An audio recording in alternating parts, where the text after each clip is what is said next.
Shabbat Shalom, everyone. Shabbat Shalom, and welcome to another segment of our Shabbat class here at Temple Kefarym. This is the first class of Shabbat. Those that's tuning in, please like the page. Like the YouTube page, subscribe, and please share. Make sure that you like, you share, and you subscribe. Those that are tuning in later, please like, share, and subscribe.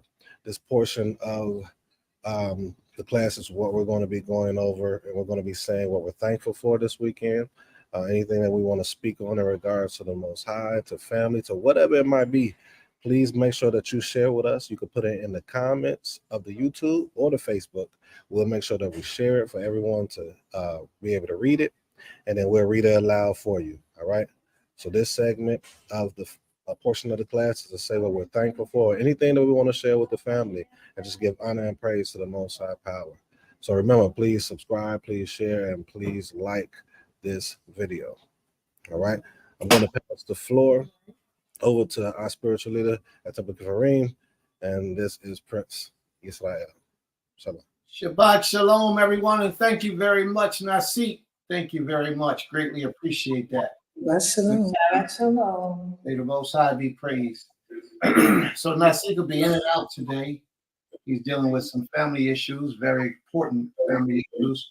And our prayers are out to him and the family. All right, family, let's get started.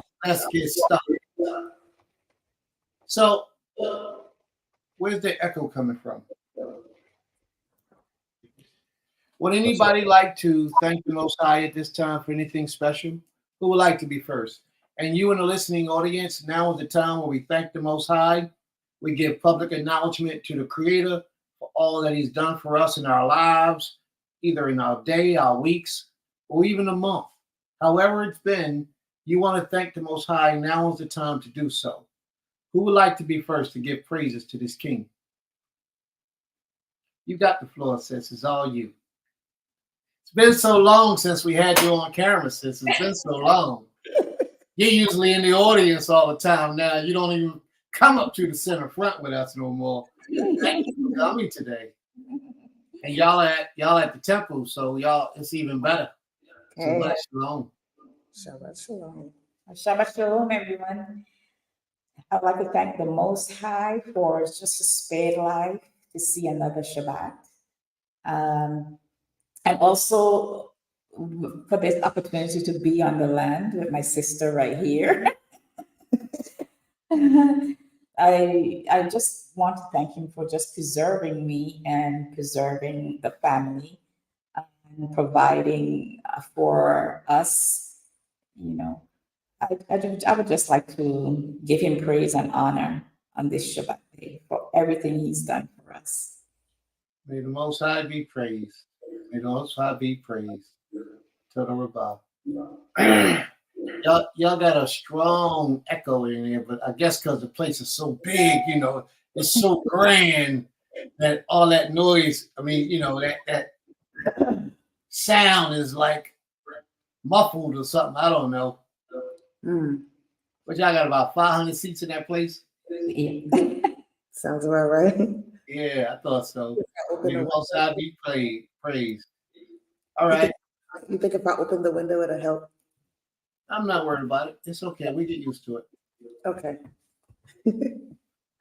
Well, I guess I'm next. What am I thankful for? I'm definitely thankful for the Shabbat day, for the Most High allowing me to see this day, make it to another week. It's been a week for sure. And just through, I'm thankful that the Creator saw fit to allow myself and my twin brother to make it back to Georgia safely. I drove the 12 hours straight. He stayed up the entire time in support, and we had a long talk. And mind you, we're 46 years old, and I can't tell you the last time he and I had like hours alone. So it was actually a blessing to be able to just sit there and talk to my brother and just encourage him and him encourage me, and us just acknowledge the growth in one another. So that was a blessing. That was a blessing that I didn't see coming. So I'm thankful for that. And I'm thankful that the Most High saw us fit to make it from Philadelphia all the way to Georgia without getting stopped one time, no accidents. Yes. And just a very peaceful and a peaceful drive, you know. I honestly didn't even get tired till like 2 hours. So we almost got to my brother's house. And then I, started shaking. I was like, okay, we're gonna make it. We're gonna make it. And soon as we got to Georgia on the highway, I rolled over a tree trunk or something under my car, but it didn't do any damage. Thankful to the Creator. Yeah, like a little thing got torn, but my brother was able to go down there and push it up or something. So told out to the Most High for that. And just told out for allowing us to make it through this week. I'm thankful also that I was able to also go and visit my children's grandfather, who, when the day actually that my uncle passed, which was January 12th, my children called me to let me know that their grandfather was sent home on hospice because he's at stage 4, and the hospital said there's nothing more they can do of liver cancer. So I was able to go and visit with him, and it was a blessing to go and just sit with him and help his wife feed him, and just talk to him. And of course, before I left, he asked me to come back, so I'll go back next week. And I just encouraged my children and all of their siblings, their father, to go and help their grandmother a little more, because I know she can do it, but it's always great when they can do it. But one thing that she did tell me, she was so excited. She was like, and the children told me too, that they did a pop-up sleepover at their grandparents' house. And so I was like, but when she expressed how, like, she said it was so nice, and she said I could barely walk around him. I had to walk like a maze, because she actually walked me into the living room and showed me how all the children were laid out. And mind you, they don't have a carpet floor. So some of the children were just on blankets on the floor. They had a couple of small air mattresses. She just described everything to me. And there's these 2 chairs, they're real small, that go to her bar. And she said, I'm laid across there. She made it her bed. Like, she was just amazed. And I told her how I'm sure that made him feel great to have all his grandchildren, minus I think 3 there, to just be there to support. And I know it made her feel great to have them there. And of course, the grandchildren were like, they're going to do it again, a pop-up sleepover. And I just told them, make sure y'all go and check on them and bring them what they need. Like, I brought them flowers and some soup, and she said it was his favorite soup. So, and I didn't even know it. Their son was like, get them some chicken soup. And I was like, oh no, I don't buy chicken. So I actually saw something else, some broccoli, I think, and cheese soup or something, and picked it up. But, it encouraged me more to know, like, this is the times when people need us the most, when they're in their most vulnerable states, when they can't necessarily fight for themselves and speak for themselves. So that's when they need us to be there for them, to stand in that space for them, and to pray for them, and just hold their hand sometimes. And I remember the first thing my uncle said to me when I walked in the hospital room was, hold his hand. And it's something about that flesh, that connection that we strive and we desire during those times. So I'm just thankful. I'm full of that gratitude. And I'm thankful we had a successful open house for our school, Goshen Hebrew Academy at Temple Kefarym, on yesterday, Friday, Kanishi. It was a very powerful presentation, and we were only supposed to go for 2 hours, but I think we went for 2 hours and 45 minutes. And it was just beautiful to see how exciting, not just the educators, but the parents were, with all the questions and just the excitement of what we were doing for the Yeladim. And then I'm thankful, for my Beulah family, and I'm thankful that Nasik Shema and Nasika Amuna were able to make it to her family, in their time. So I'm just, I'm thankful, and I'm thankful that Zaquina's here because I was going to be on the land by myself, even though, I can handle it, but it feels great to always have someone here with you. So, Toda Rabah to the Most High for all his blessings. Shabbat Shalom. Shalom, may the Most High be praised. Did you leave any space or anything for anyone else to say anything? You talked about everything. I talked about everything that involved me. You took but what involved you involved all us too. You took it all up. Ready to get it all out. She even talked about a car breaking down. Wow. She ain't leaving nothing for us to talk about. All right, y'all. That's all right. Good night. Shabbat shalom. That's all right. All right. Anyone else want to thank the Most High for anything special? Shabbat shalom, everyone. I'm gonna try to speak quick before these 17 doctors come in this room. First, I want to say, those that's listening in, please make sure you subscribe, like, and share the YouTube channel. I want to give honor and praise to the Most High Power of Abraham, Isaac, and Jacob. I am grateful, even in this time, because this time has produced a lot of time with my aim and Ab and the Most High. My Isha has been able to be around him. Of course, she's been around him my whole life, but me, I'm able to be here, laugh, even in this time, talk about my sister and the Most High and brother and the Most High, and just a lot of laughter. I'm also thankful that the Most High, even in the midst of this, has mended certain relationships that was needed, across the board, just to build more relationships so we could do things in the future for the people, So we're trying to look at the positive, and I just want to ask those that's tuning in to please make sure you give prayer to our family, the Beulah family, and then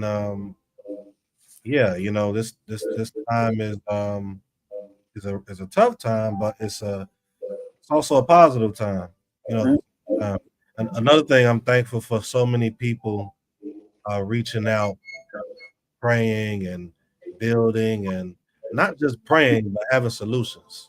We people sometimes we complain about things and we don't have a solution for it, or it makes us feel good just to say certain things without solutions. And on Beulah land, that's all we try to do is solutions.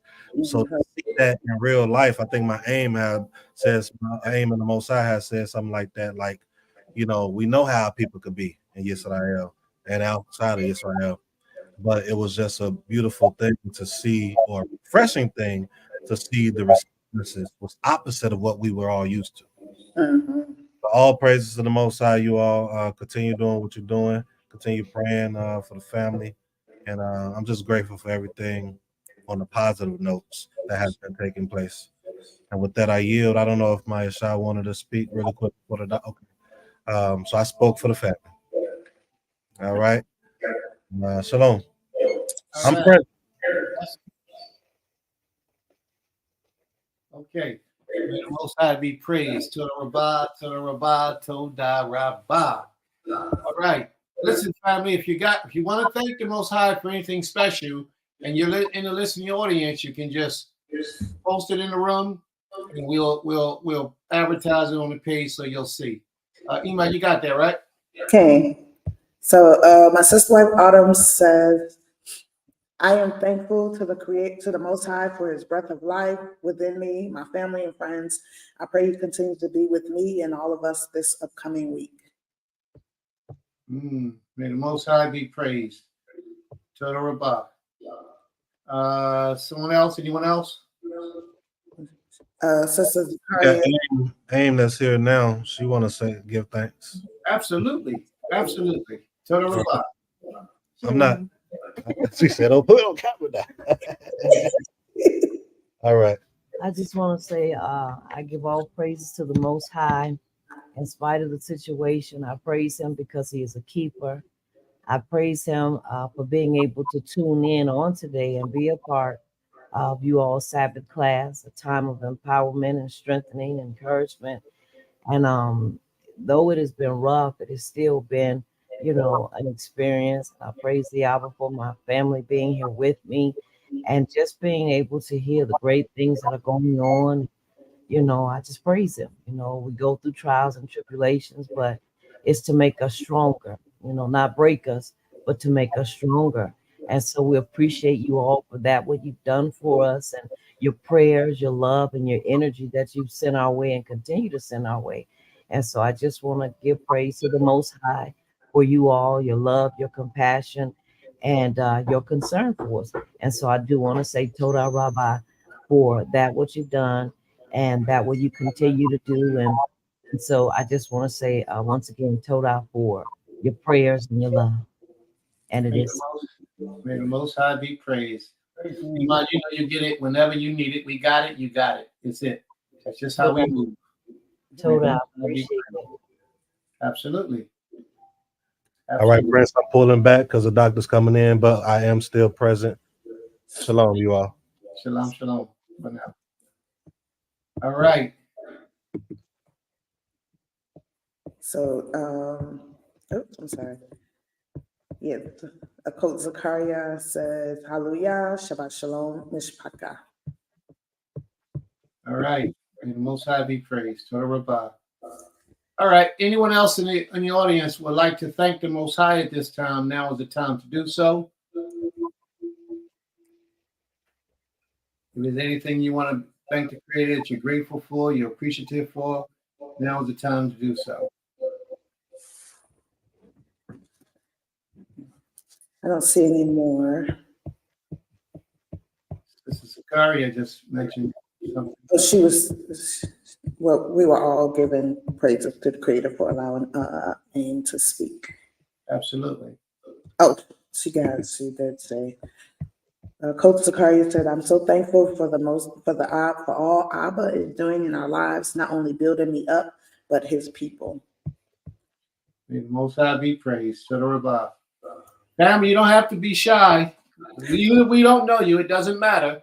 If you want to thank the Most High, please acknowledge. Just give a right type what you're thankful for in the room, and we'll advertise it. We'll speak on it. It's nothing like the words that you type. It gets more power when we speak it. Mm-hmm. So it's just something that, will help it to reach the heavens a lot quicker. That's all. So if there's nothing else, I would like to go now. Yes. All right. I thank the Creator for life, health, strength. Why is there feedback coming from y'all and y'all all the way in Georgia? I don't know. I'm gonna put us on mute. Life, health, strength, positive energy, portions of His wisdom, knowledge, and understanding that He shares with us.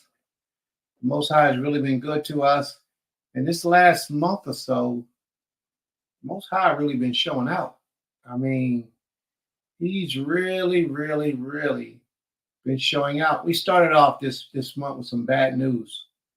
Sad news, really. Disappointing news, I should say.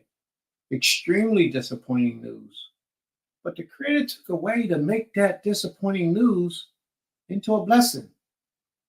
It started off one way, but the Creator just flipped it and took it in a completely different direction.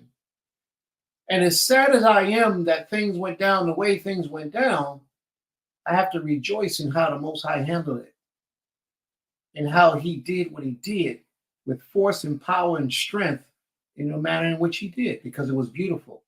It was wonderful. But that's how the King works. When you provide and you take care of and you serve His people, He serves you.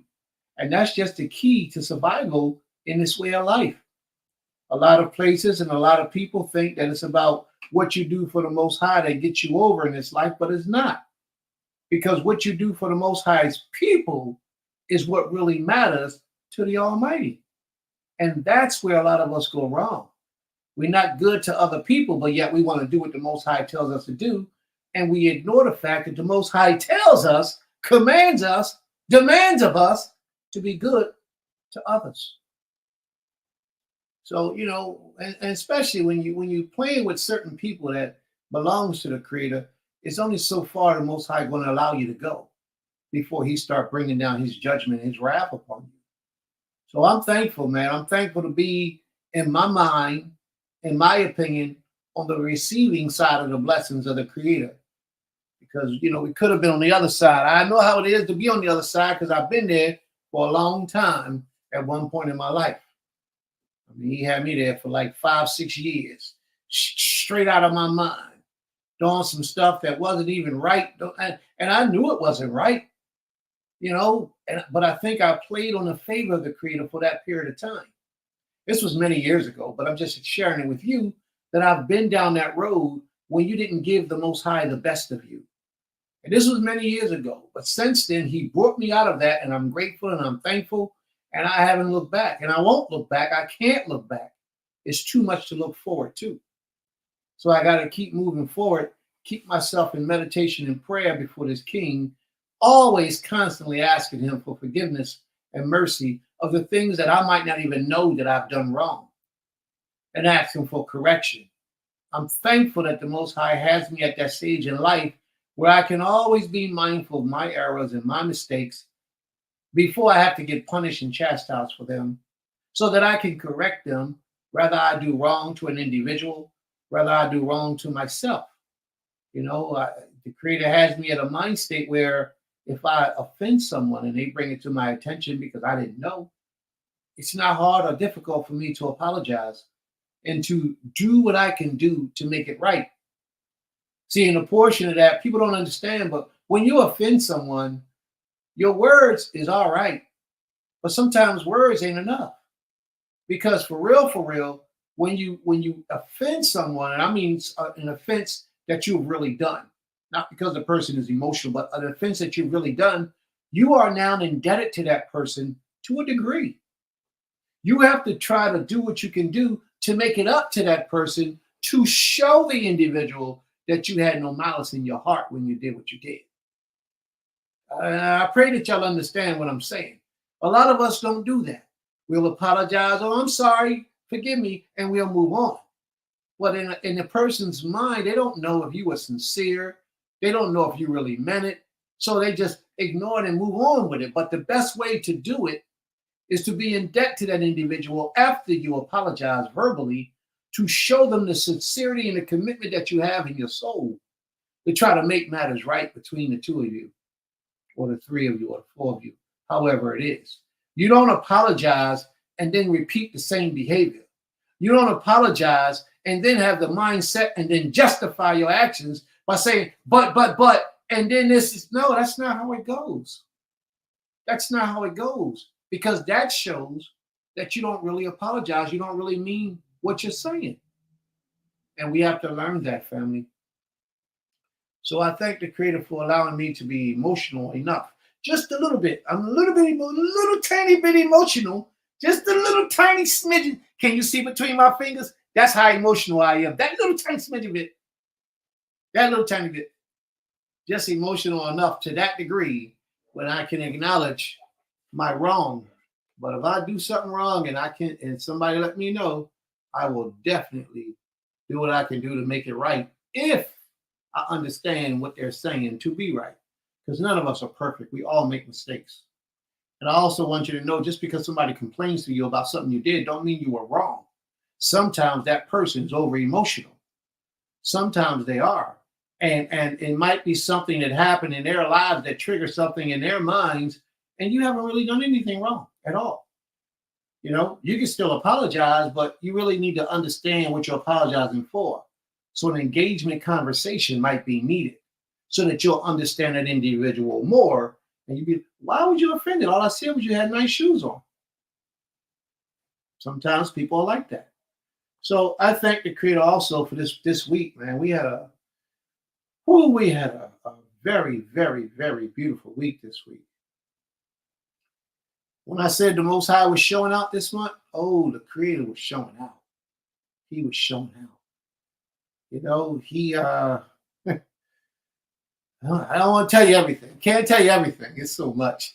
I can't tell you anything because some things are forthcoming. Some things you'll see very near in the future, and I don't want to let the cat out the hat.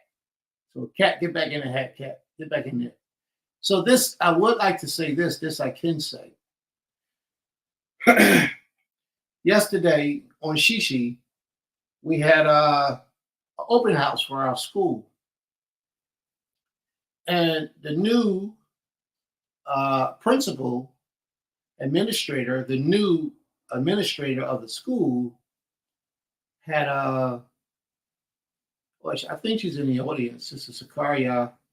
She began to speak.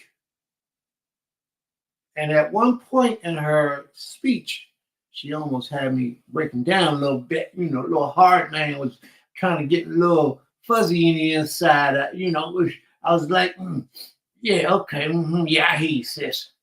Yeah, all right.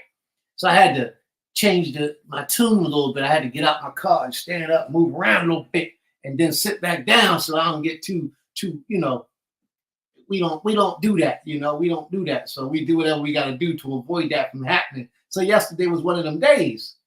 And sister said something, and I can't remember exactly what it was that she said, but I did record it and post it on our page. She said something about, since she came to be a part of us and walk with us, the way that she was treated was so strong and powerful. And she says something like, she's never seen that in her whole walk in Israel until she came to be with us. And that touched me. And I'm going to tell you why it touched me. You know, it's in this whole life, as a servant of the Creator and a servant of the Most High's people, the whole goal is to allow the people to benefit from their service to the Creator. But you can't say what they're benefiting from. It has to come from within the person to acknowledge that all that you do as a member of Beulah land has affected the life of someone else in a way that they have never been affected. And these people have been in Israel for years. They know a whole lot of people, but yet nobody was able to give them what you gave them in that short period of time, and you didn't even try. You was just being you. You know what I mean? So imagine if you tried. Whoa! So imagine if you tried. We just being who we are. Beulah land is a set apart place. We worship the Most High. We put His people first. If I got to sleep on the floor so you can sleep in my bed, that's what we do. Because that's how the Most High commands us to be. You don't believe me? There's a law in the Creator's commandments that says if a person escapes from his master and he comes unto you, you are to give him the best of what you have. That's the law of the Creator. And that's how we're supposed to do. We're supposed to give him the pick, his desire. If a brother of yours waxes poor and he needs to come to you, you ought to give him his desire of your possessions so that he will be at peace. This king ain't made no mistake when he said all those things. But it's us who don't understand. And here at Beulah land, we try to exemplify righteousness first before we exemplify selfishness. Because we try not to deal with a selfish behavior or selfish spirit. We try to give to our people more or better than what we want for ourselves. And that's our motto. That's our principle.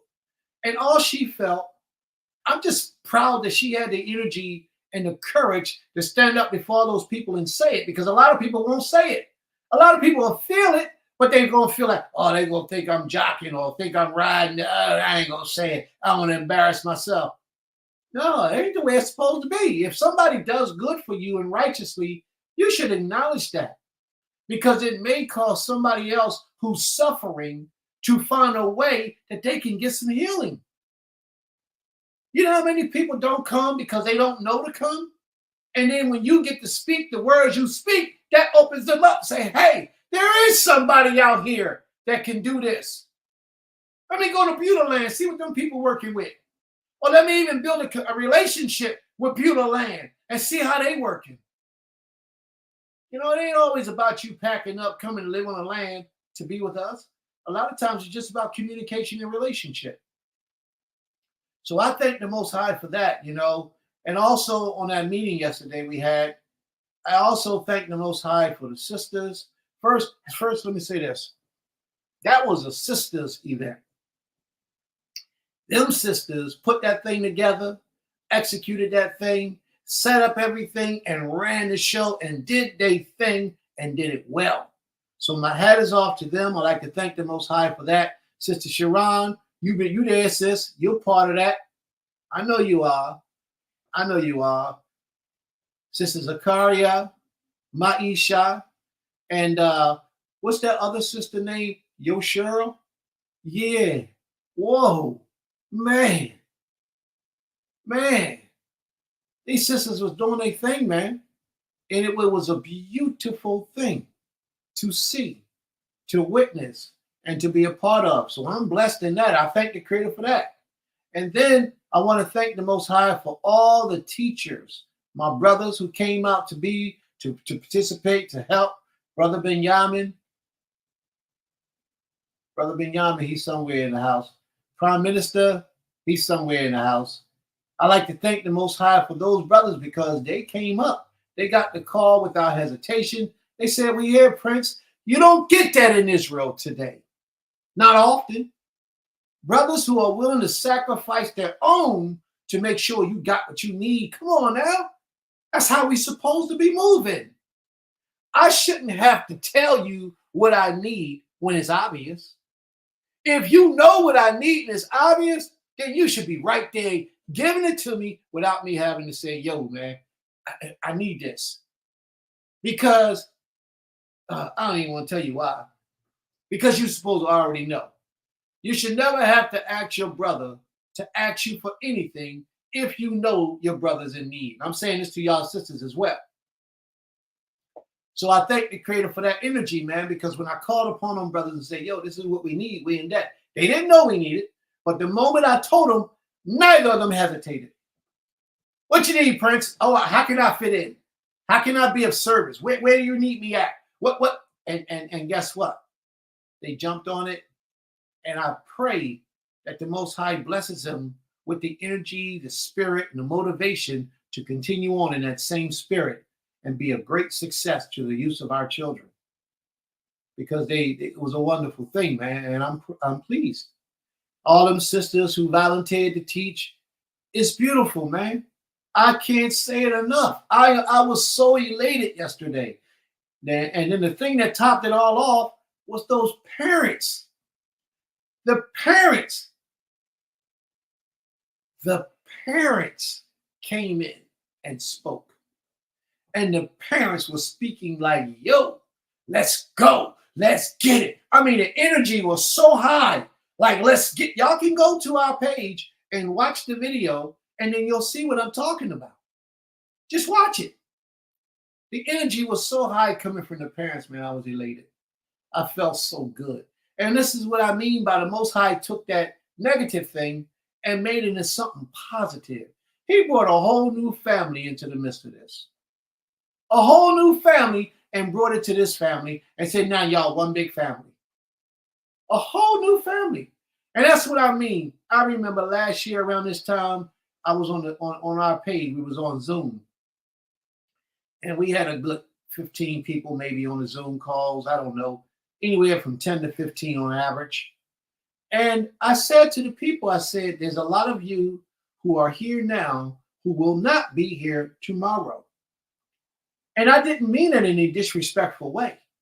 I meant it in sincerity because I understand how the Most High works. People who say brother, brother, sister, sister, they're not sister and brother material.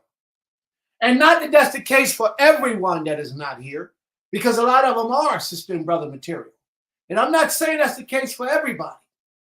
But a lot of them call you brother, brother, sister, sister, and all along they got one hand behind their back with a knife in it, waiting to see how they can utilize that knife against you to hurt or to harm you.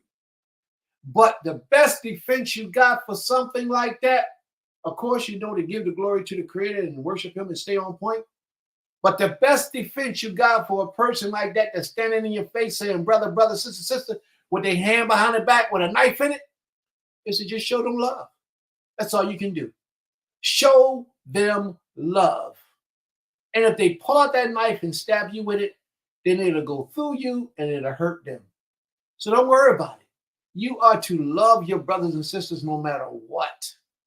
You are to honor them, you are to respect them, and you are to walk with the Most High in your spirit and your essence no matter what. And if the Most High shows you that they're a snake, let them go. They don't need to bite you twice. If he shows you they're no good, let them go. They don't need to bite you twice.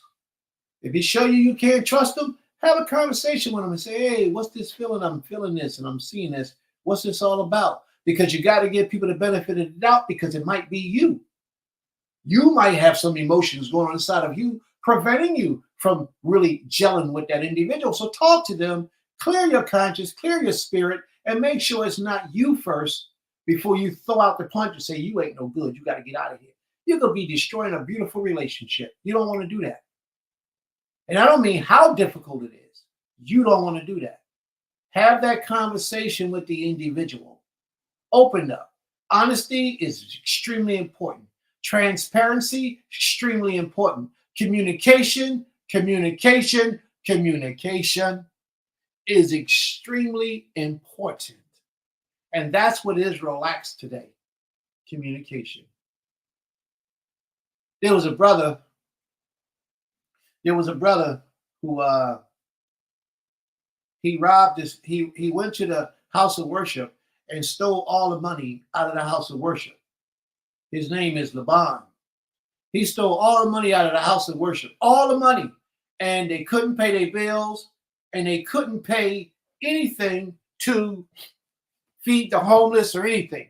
$20,000 he stole, and the community had to shut down. And this brother, when the community shut down, went to another community, and when he got to the other community, nobody wanted to hear what he had done until it happened to them. It was horrible. He was a thief. He was y'all understand what I mean? What should be done with a person like that? They should be excommunicated and banned, right? Do y'all agree? But you don't do something like that without a hearing. Now, I want y'all to look into your spirit for a minute. When I was telling you that story about that brother, what's some of the things that came across your mind about that brother? Somebody share with me, please. I really want to know. What's some of the things that came across your mind? He was a thief. $20,000 he stole, and a lot of people couldn't eat. They couldn't pay their bills, and things just happened that shouldn't have been happening because he stole and they trusted in him. What some of the things came across your mind, family? The first thing that came across my mind was like, was he vetted properly before being welcomed to the community? All right. Thank you very much. Anyone else? Just give me two more people. What some of the things that came across your mind? If you got to type it in a room, type it in a room. If you want the airways, then you can speak it. What's some of the things that came across your mind about this brother who stole the $20,000 and caused the place to close up and couldn't feed people and all those type of things? Can I get two more people?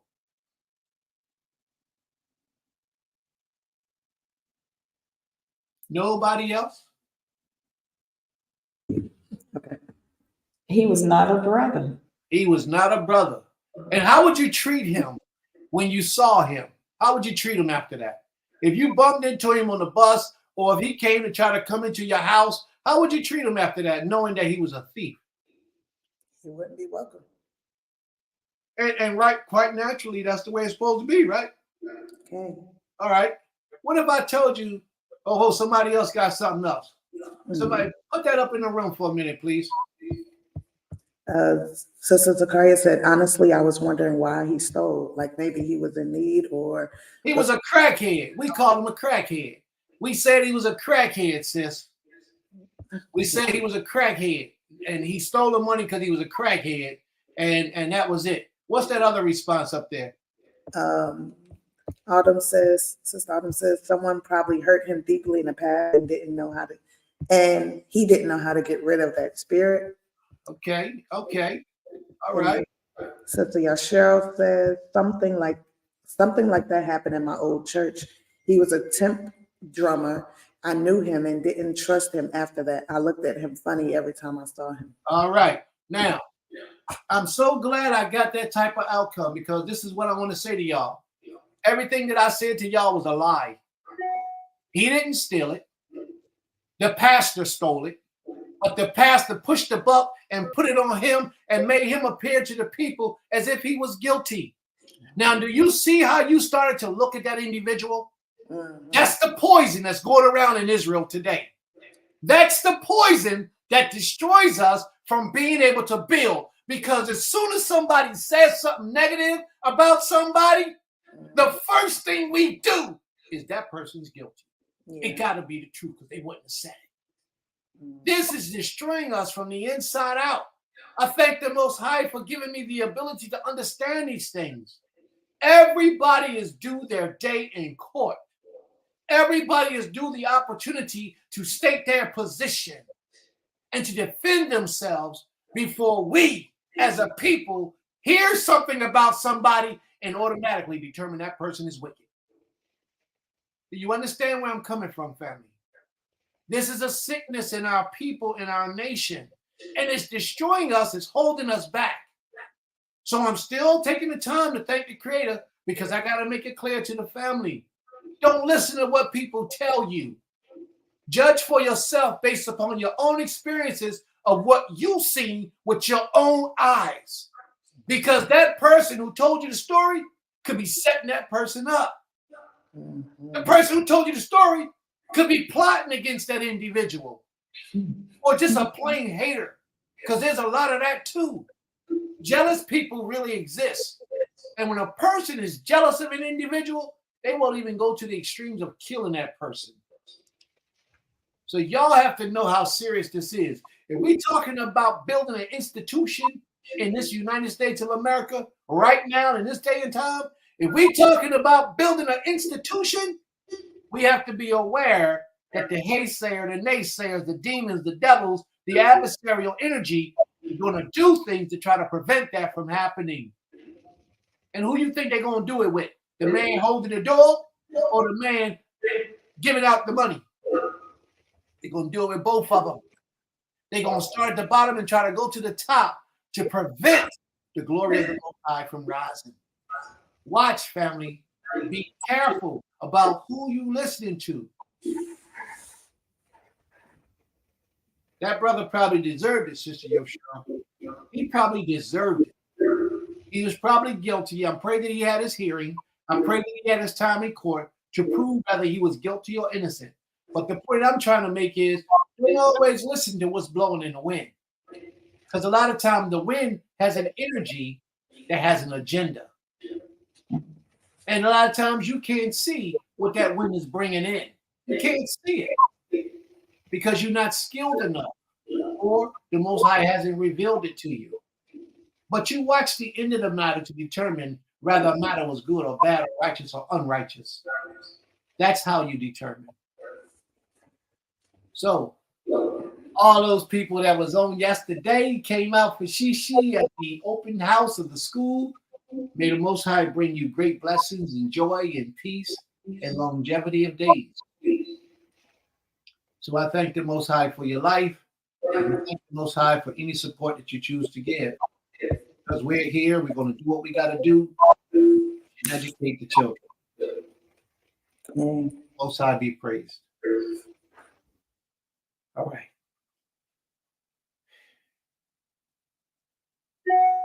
All right, family. So it looks like that might be it. Did we miss anything? Because Sister Joe Cheryl got a lot of things going on right there. She got a whole conversation. Joe Cheryl, there ain't nobody pay her no mind. Put that up on the page, please, so we can see what my sister's talking about. Yeah, she was commenting to what you were saying, but Wow.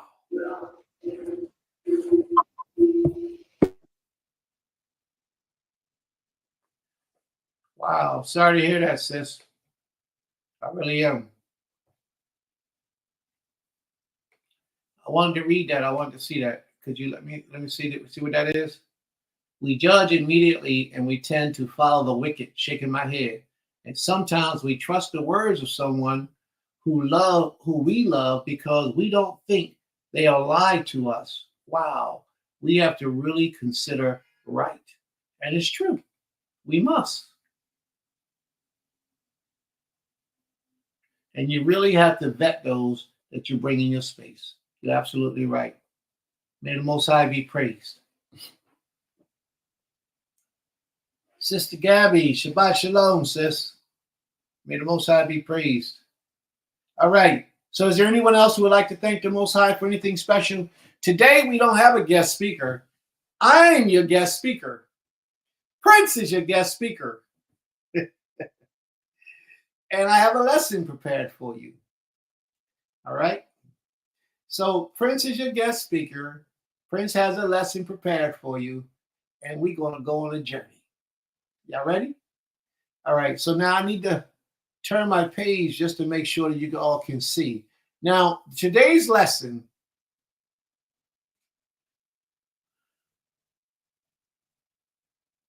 may the Most High guide my mind, my spirit, my body, my language, and my speech as I approach unto you, his people. May the Most High be praised. Today's lesson is about the Creator. Is the Creator flesh or spirit? So let's go to the audience first. For all of you who can hear within the sound of my voice, give your opinion. Tell us what your opinion is. And there is no right or wrong answer. It's only your opinion. All right? So let's talk, family. Is the Creator flesh or spirit? Ema, I see y'all talking back there. You want to talk on the mic?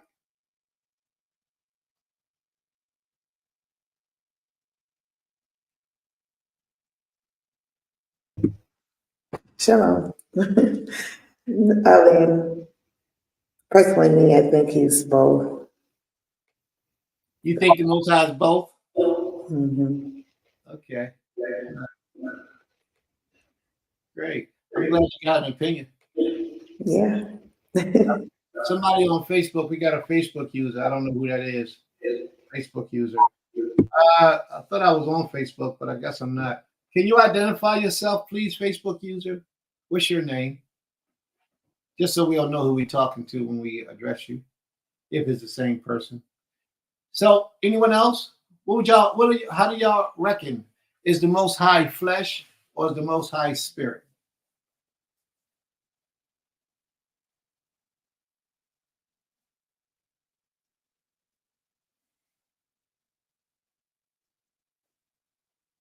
Hello?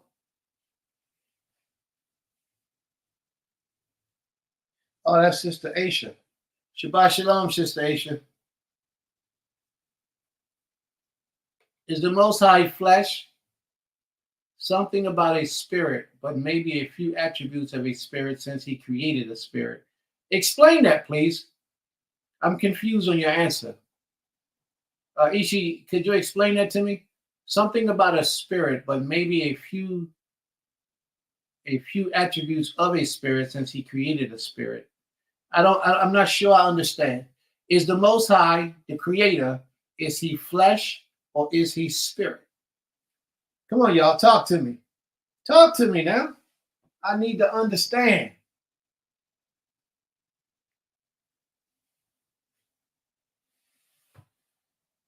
One second. Something above a spirit. She said he's something above a spirit. Then she says, 1 second. I don't know what she get ready to get into, but we'll see. Sister Tuselia, what's your opinion, Sister Tuselia? How do you feel? Is the Most High flesh or the Most High spirit? Well, I grew up with the notion that he is spirit, but I think he encompasses all of that. He's just beyond that. Spirit and flesh. He's like the energy that fuels everything. He's everything? He's the energy that fuels everything. Right, but is he spirit or is he flesh? Well, spirit and flesh. I'm not, well. You see, Part of the reason why I'm asking these things is because people really don't take the time to consider their beliefs and why they believe what they believe. So it's really not like it's a trick question. I'm going to reveal the truth to you. And it doesn't necessarily mean you're going to accept the truth, but it's going to be revealed to you. And then you can take it from there and how you want to take it. But at least you will know what the Most High is. Most High is polarity of energy / spirit, non-gender or flesh manifest in nature. Now, who gave such a prolific answer? Yada, Shabbat Shalom. Yada, Shabbat Shalom, sis. All right. The Most High is neither flesh nor spirit. Okay. When you get that out your notes, I would think the Most High is something above a spirit. He's a source.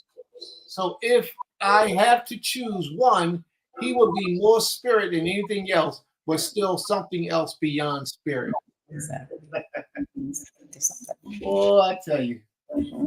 Very good. Now, nobody's wrong. I'm not going to say you're wrong. I'm not going to give you the opinion that you're wrong. Everybody gave very good answers. Very good answers. But I want you to look deep on this answer that you gave. The answer that you gave is based on the things that you've learned through your life. Whether you were Christian, Muslim, Buddhist, Hebrew, no matter what it was, you are a sum total of the information you compiled over the duration of your lifespan. And your beliefs is based off of those things that you have accepted to be factual or truthful, whether you verified it or not. Because in most cases, we don't verify our beliefs. We just believe them. And that's why they're called beliefs. Y'all follow me? Most things we come to learn by way of religion is never questioned, just accepted. And then we take that information that we learned and hand it down to our children. We ingrain it into their minds. They learn it, ingrain it into the minds of their children. They learn it, ingrain it into, and then it all becomes a fact. Because my father believed it, my father's father believed it, my father's fathers believed it. They handed it down to me, and I believe it today, and I'm going to hand it down to my children, and it could all be a lie. It can all be not true. But because religion has such a strong, powerful hold on us, the things that we learned by way of religion, we don't let it go. We hold on to it. And then when you come into the realization that what you believed to be all those years was wrong, you have a very difficult time accepting the truth. Because you have built up something in your mind that you formulated to be true, but it wasn't true. The truthful part of it was that somebody told it to you. That's the truthful part. Somebody told it to you.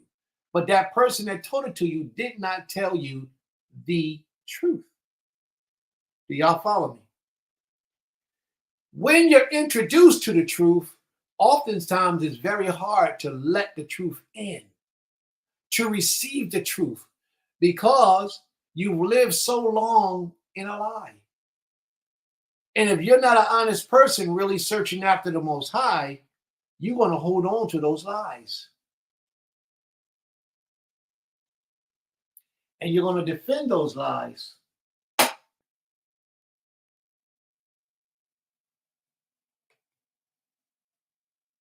It's very difficult for you to change the way a person thinks.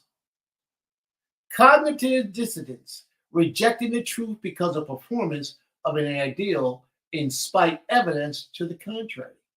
You're absolutely right. Absolutely right. Cain, and sometimes we believe in the messenger of the information so much we can't perceive doubt of its confusion. So do you all see how what I said to you when I opened up about that man who stole all that money? how we just knew this man was a thief, untrustworthy, wasn't no good. Because the pastor told us, and everything the pastor says gotta be right. It gotta be the truth. It gotta be a fact. And pastor be lying. Pastor be lying. And a lot of times we are so emotionally attached to the people that's telling us things that we just accept what they're saying as a fact without doing research and studying. Don't let it be a woman. Oh man, a woman. If a woman tell you something and she get them little tears, like them little tears great drop from her eye, oh man, you go out and kill a whole army of people. Because, oh, she can't be lying. She was crying. He did that to her. Or she did that to her. Do you know how many of our people was destroyed, lost their lives over women lying? The women would tell somebody that this man raped her or R'd her, SA'd her, stole from her, disrespected her.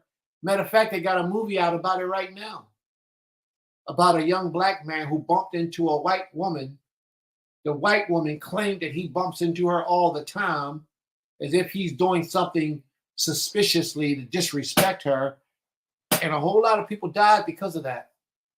Do you know how many of our people, what's the young brother, Emmett Hill, who was timid? Emmett Till. Emmett Till, who lost his life because a white woman said something that didn't happen and the people believed the white woman? Are you familiar with the story of, what is that, Rosewood? How Rosewood met its destruction? Are you familiar with the story in Oklahoma? Was it 1920, 1922 in Tulsa, Oklahoma? Where they called that Black Wall Street? How those riots started up there and the white people went down to town and started killing people? It started with a black man and a white woman on an elevator. And a white woman said something that the black man did on the elevator. I think she said he touched his butt or he tried to kiss her or something. And then all hell broke loose because women do lie. And when you're emotionally attached to someone, you are tended to believe what they say to you. And yes, your parents tell you stories as well. You tend to believe what they say to be a truth, and you back it up with confirmation as if it's a fact, and it can be totally wrong. How much more do you think religion has a hold on you? For our people, most of our people,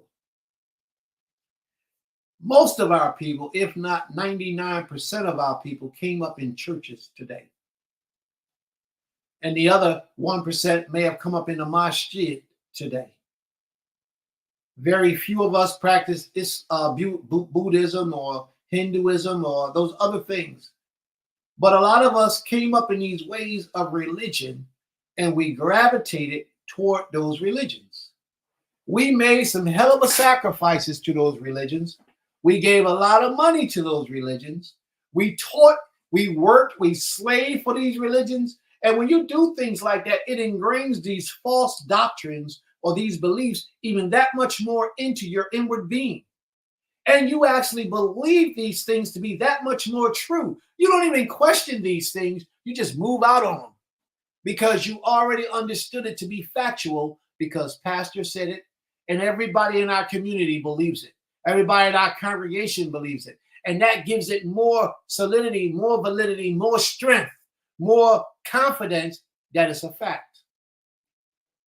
And it can be wrong. Do you know how many years we were in the Christian church and they taught us that we were Gentiles? Do you know how many of our people died with that understanding and that belief that we were Gentiles? Went to their graves believing that we are the Gentiles and that some Europeans over in Israel, in the land across seas, were the real children of the Most High. For years, we believed these things. And because it was reinforced in the social system that we lived in, we believed it. And we've accepted it, and we never questioned it. But there's a time right now, family, you got to start questioning your beliefs. You definitely got to start questioning the things that you believe for so many years. Because just because you believed it, don't mean that it was true. And very few people are strong enough, or let's say honest enough with themselves to really question their beliefs. Well, I began to question my beliefs many years ago. I stepped off from the Israelite scene for, maybe about 4 or 5 years, maybe about 3 years. I stepped away. I didn't walk away from doing the law to the degree, I didn't walk away from the Creator, didn't walk away from calling the Most High. I stayed away from Israelite people. I stayed away from Israelite communities. And at this time, I was one of the worst of men, in my opinion. In my opinion, I was one of the worst of men. I used to fight with my wives. I used to beat my children. I used to do horrible things. But 99% of those things that I was doing was taught to me by leadership. Leadership taught that that's how you deal with a wife when she get out of order. That's how you deal with your children when they're disrespectful. Spare the rod, spoil the child. But that understanding is so misunderstood in the minds of our people. That don't mean every time your child get out of line, you got to beat them. It's not what it means. And then the beating that I was doing was abuse. It wasn't beating. It was abuse. I do a lot of construction work way back then, and it's wires that you run into a house that brings the energy into your house. Not the little extension cord you plug in the wall in the house, but the thick wire, the thick number 5 wire. They're thick. And when my children used to get out of line, those are the type of things that I used to beat them with. That's abuse. That's not correction. It's abuse. But there are a lot of males who still do these things today. It took me 3 years to get that energy out of my system, where I had to step away from the Israelite community, Israelite families, Israelite people, and get into myself, me and the Creator. And I lived life away from what everybody was teaching. I prayed to the Most High. I fast. I went on a strong fast for a long time. I stopped doing everything that I was taught because man taught it that I couldn't verify through the scriptures. I stopped doing all of it. I left it all alone and walked away from it all. But I had to learn who I was as a man and the proper way to treat people. I didn't learn that until I stepped away from Israel. All the time that I was in Israel, I didn't see an example of righteousness. I didn't see it. It wasn't there. So I had to get away from everything that I was taught. And I didn't even know. I didn't even understand that the people that I was trusting my life to didn't know either. Because they was doing what they were taught from the people that they were taught, from the people that they were taught, and they gave it to me. So I'm guilty, family. When I stand here and I talk to you in this manner, it's not that I'm pointing fingers at you. I'm telling you my life story, what I had to get away from and how I had to learn.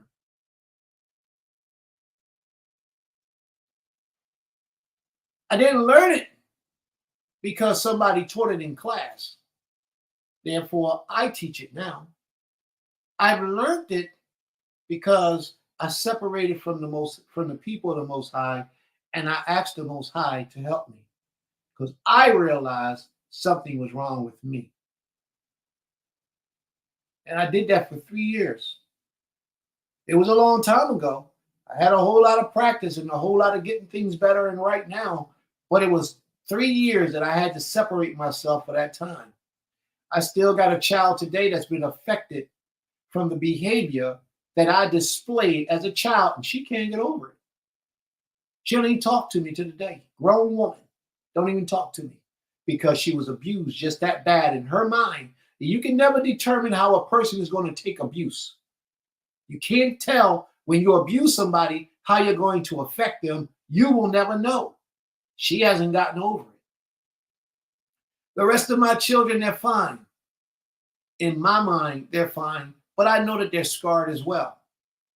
I know that everybody is scarred. My Nashim, I know they're scarred as well because I was a horrible person at that time. Now, I didn't openly violate, and I'm going to tell you this because I want you to understand how people move. I didn't openly violate the laws of the Creator, but I violated the laws of a father to his children and to his wives as a husband. All those rules was violated because I over abused my authority in their lives. So I don't want to tell you too much more to make you cringe in your seat, but I'm guilty of a lot of horrible things many years ago that I did to my family, let alone what I did out in the world. But what I did to my family, I wasn't a man. I was a male. Because no man would conduct himself like that. And as long as I was going to those houses of worship where they were teaching that type of abusive behavior to the men, and sometimes through their lesson, and then when they get you on the side and they're talking to you and you're talking about what's going on, how they tell you how to deal with these issues, it was abusive. And I was a horrible person. Well, the Creator allowed me to take that sabbatical for 3 years, beseech Him in prayer and meditation and fasting, and I have never returned to that behavior again. And I thank the Creator for it, but He spared my life. Imagine if I would have died at that time when I was that abusive to my children. What would have been my children's memory of me? He was a horrible guy, horrible man, horrible. I did a lot of wicked things to my family, and I acknowledge that today. And the only reason why I'm here today to say these things is because if this is happening to you in your life today, brothers, if you're like this, then you need to change it. And sisters, if you're abusing, if you're being abused and you're receiving this type of behavior and treatment, it's time that you speak up to let it be known so that you can get the help you need in your household for your family to go better and to do better, to be closer to the Creator. The individual might not step outside of the laws when it comes to violating the laws that's written in the book. But there's a principle of life that you can violate and not even understand that you have violated those things. And I was guilty of that for a 3-year stretch many years ago, many years ago. So I'm thankful that I have achieved what I have been able to achieve thus far. But a lot of these things was handed down from people who had gotten information from other people, and they taught young men, young males, how to conduct themselves by way of religion. And this way of religion is not good because a lot of things have been given to us that has nothing to do with the Creator. It's not the truth. It's not a fact, and it can't be verified. So while I'm spending all this time speaking, what I would like for someone to do, any one of you who can possibly verify the name of this class or this lesson through scripture, please grab your scripture and present your scripture in the room. Who can verify their beliefs that the Most High is a spirit? Who can scripturally verify their belief that the Most High is flesh? Who can verify their belief of any of those two things? And I'm not talking about what you think and what you believe. We did that earlier. I'm speaking on what you can verify and prove through either the Hebrew or the English that the Most High is a spirit or that the Most High is flesh. Somebody verify that, please. And if you can't verify it, then you really need to tune into this lesson today because we're going to really touch on some things. There are a lot of things that we hold in our minds to be truthful and factual. A lot of us will be willing to die for these things because we fell in love with the ideal that these things was truth.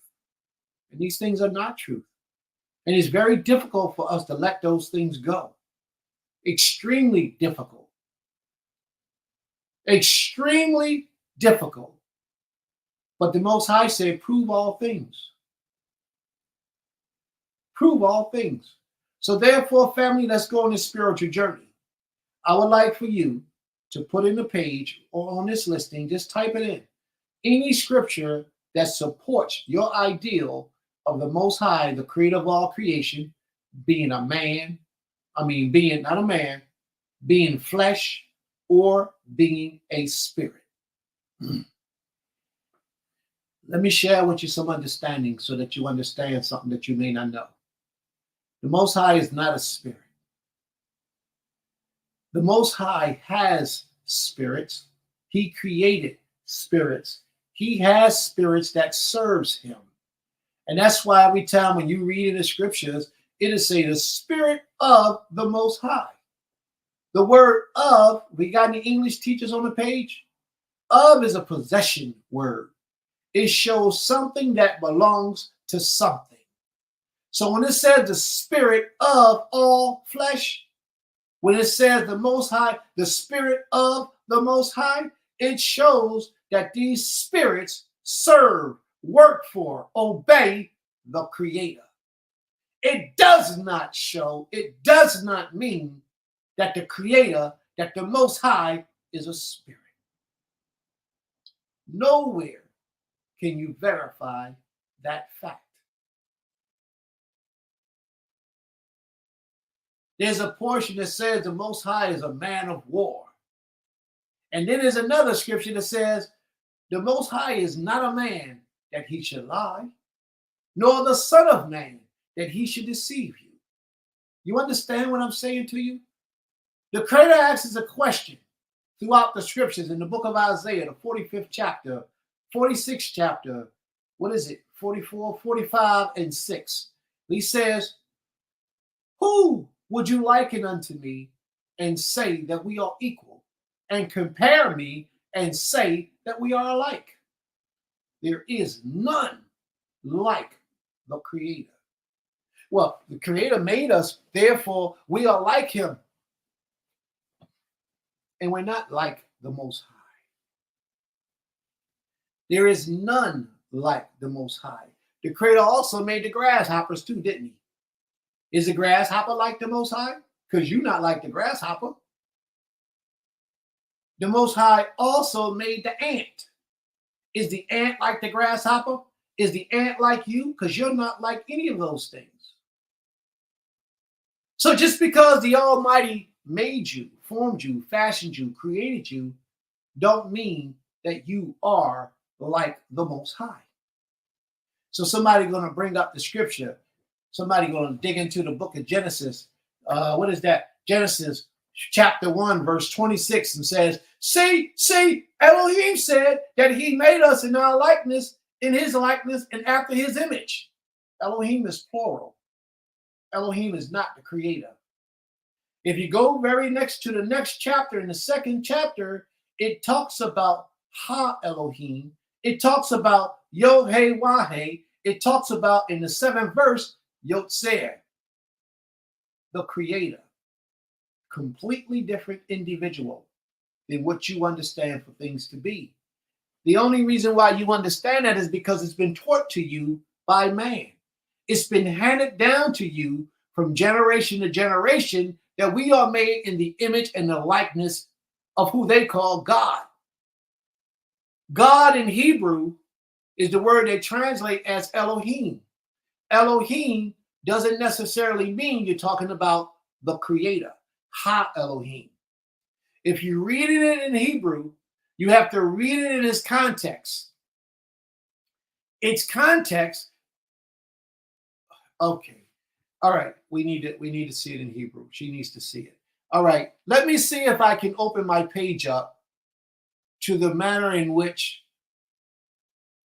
Nasik showed me how to do it, so I can show you in Hebrew what it is that I'm talking about. All right. Let me go try to open my page first. It's open. So let me go and try to share my page. He said I could do present. I need Paul. I could pull it up for you. Where am I going? Oh, you want to do it? Okay, let me turn mine off then. Okay, let me turn mine off. All right. Go to the first place I would like for you to go is Genesis, the first chapter, verse 26. Matter of fact, go to Genesis chapter 1, verse 1. I didn't intend for this to be a Genesis lesson today. But since we're all here and I'm trying to verify my point, we're going to touch on this for a minute. And believe me, you want to get your pens, your paper, your notepads, and your recording devices because we're getting ready to get into some stuff. All right? Stop right there for a minute, please, Nasik.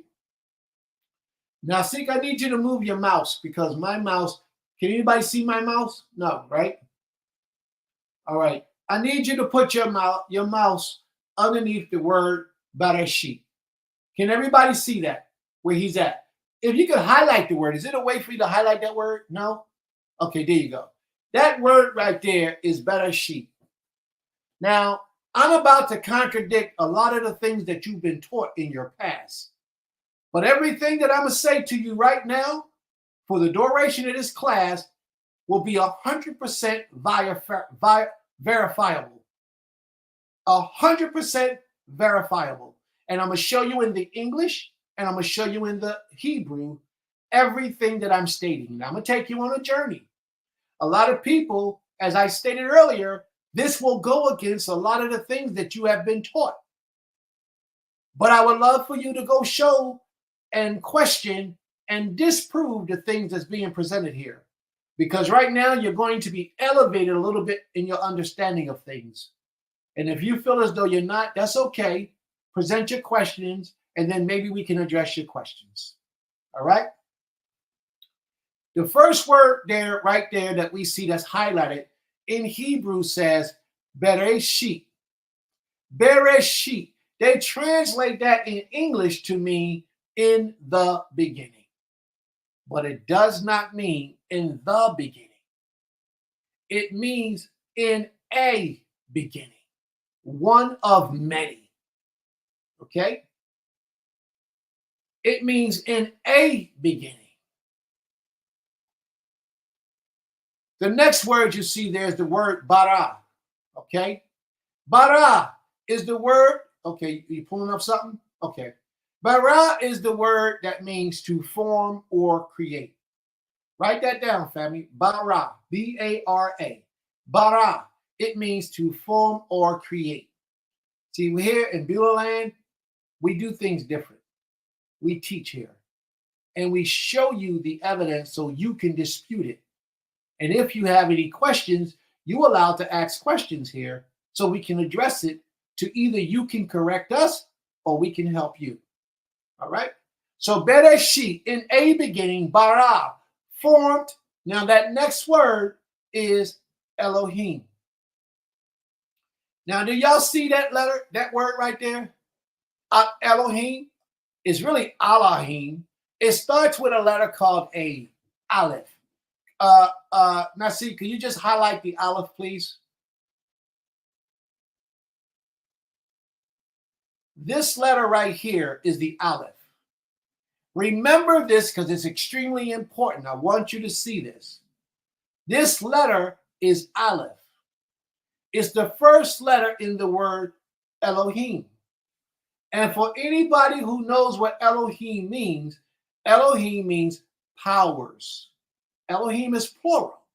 The "im" on the end of that pluralizes the word aloha to make it Elohim. Now, have I lost anybody as of yet? Because I don't want to lose you. All right. So far in Genesis, the first chapter, we have where Elohim formed. In a beginning, Elohim formed. That's what that sentence says so far. And we're dealing with the word Elohim. Now, can we please go down to Genesis 1, verse 22 to 26? 26 is where we really want to go.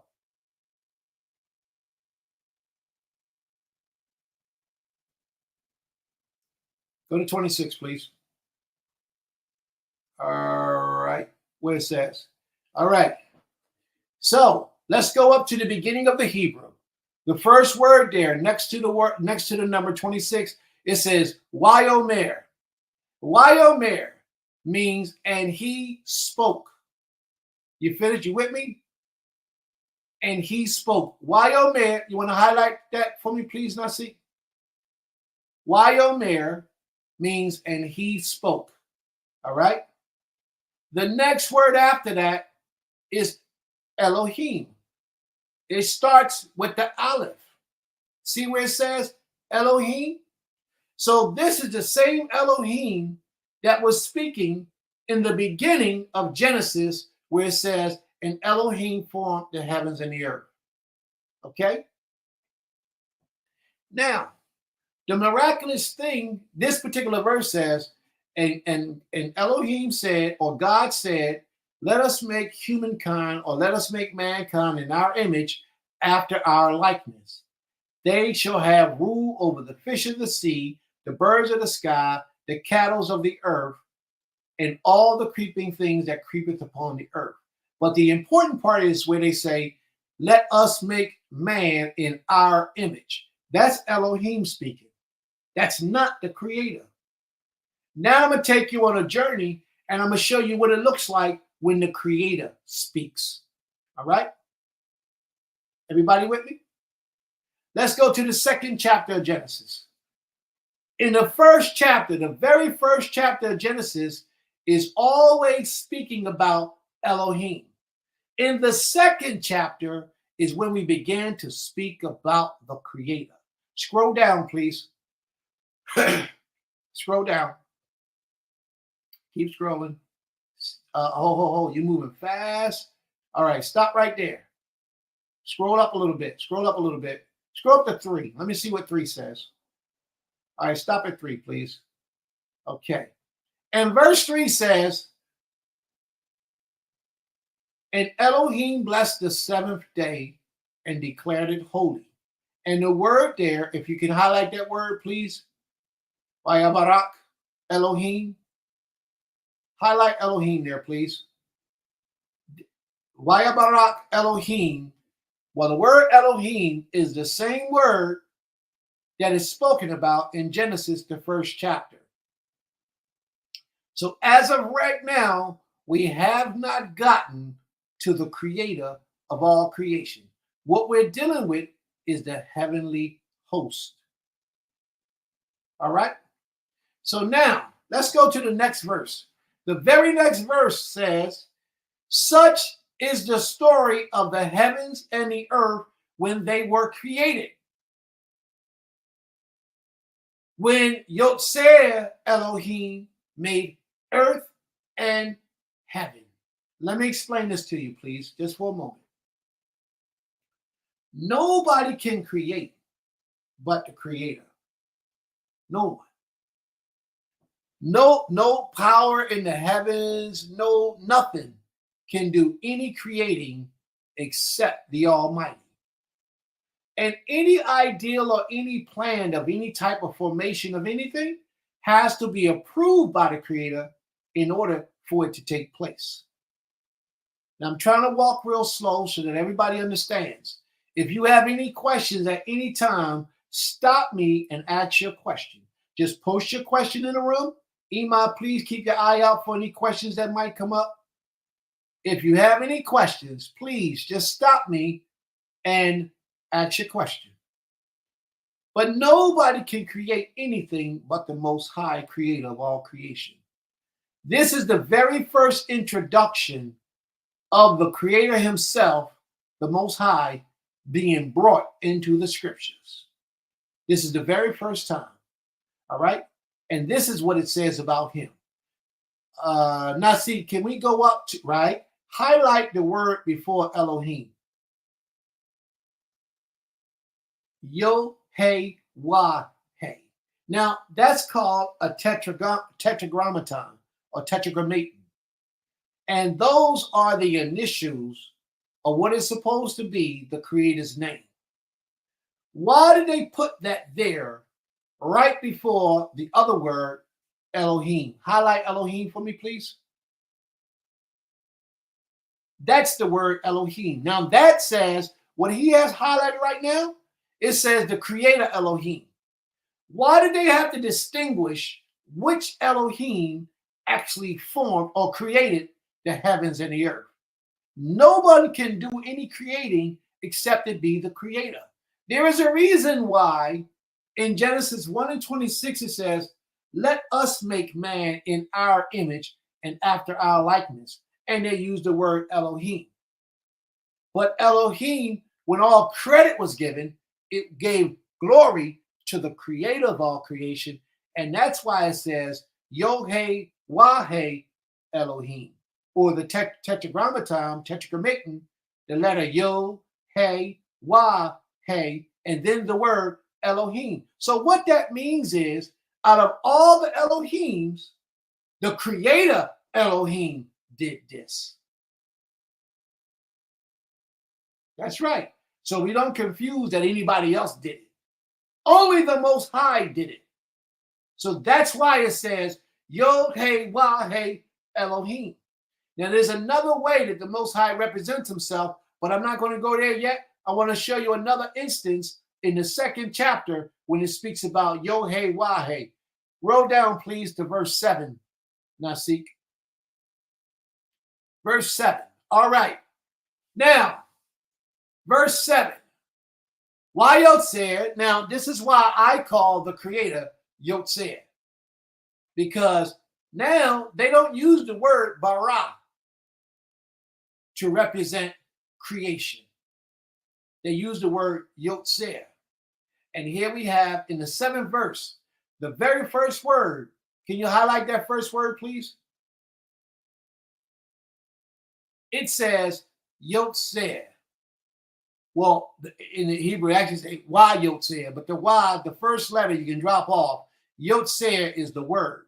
Yotzer is the creator, but that is only used in reference to the Almighty. Only in reference to the Almighty. Now watch this. The next word after that word is Yod-Heh Wah-Heh. Can you highlight that, please? Now the creator, Yod-Heh Wah-Heh, it specifies what creator and it specifies what Elohim. Now if you notice, the very next word after that, Yod-Heh Wah-Heh, is Elohim. So here we have the creator, Yod-Heh Wah-Heh Elohim.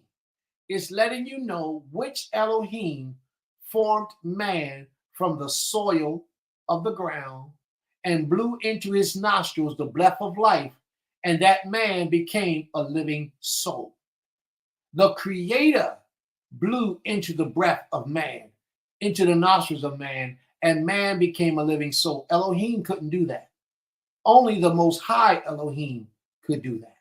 Therefore, what they have is Yod-Heh Wah-Heh Elohim. That's how you know which Elohim is doing whatever is being done. Now, there's several ways that you can determine this. If earlier in that chapter they spoke about Yod-Heh Wah-Heh, then they got the right to just use Elohim, because in the English, even in the English language, once you clarify who you're speaking of, you don't have to keep revisiting that individual. So if they say Yod-Heh Wah-Heh did all this stuff, then they can start using Elohim after that, because you already understand who's doing whatever is being done. I pray that you all understand. It looked like my screen froze. Has my screen frozen on y'all end? Can y'all still hear me?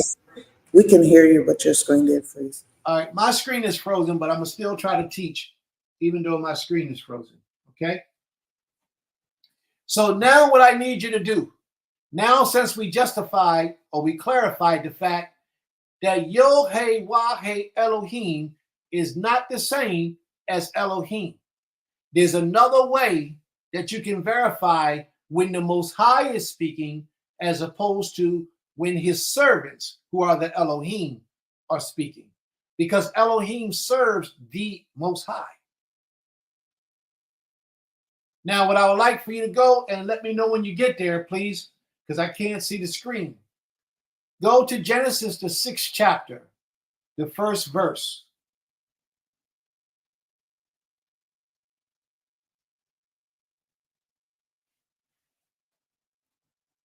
Genesis, the 6th chapter, the 1st verse.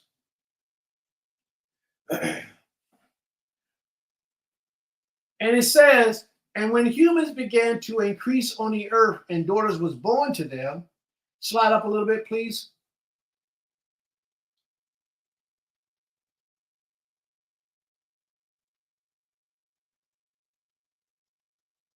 The males among the divine beings saw how pleasing the human women were and took wives from among those whom they chose.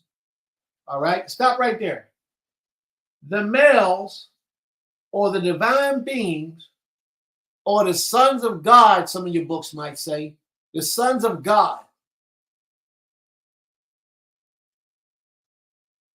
Now, Sikh, I need you to highlight the word for Elohim in that verse. And I highlighted B'nai Elohim.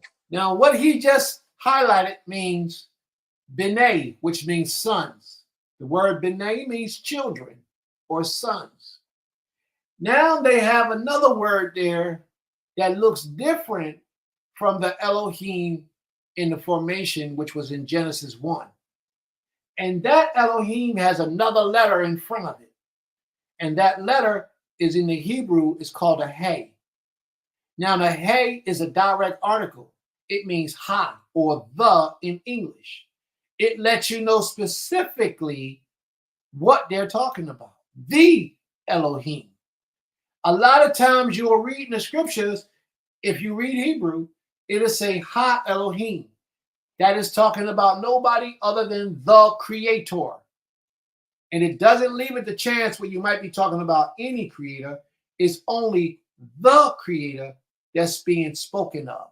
So there is a difference between a Elohim and the Elohim. If there is no ha in front of it, and the contextual context in the sentence didn't previously speak about Yohe Wahe or any attributes that only the Most High could have, then you would know that it's talking about Elohim and not the creator.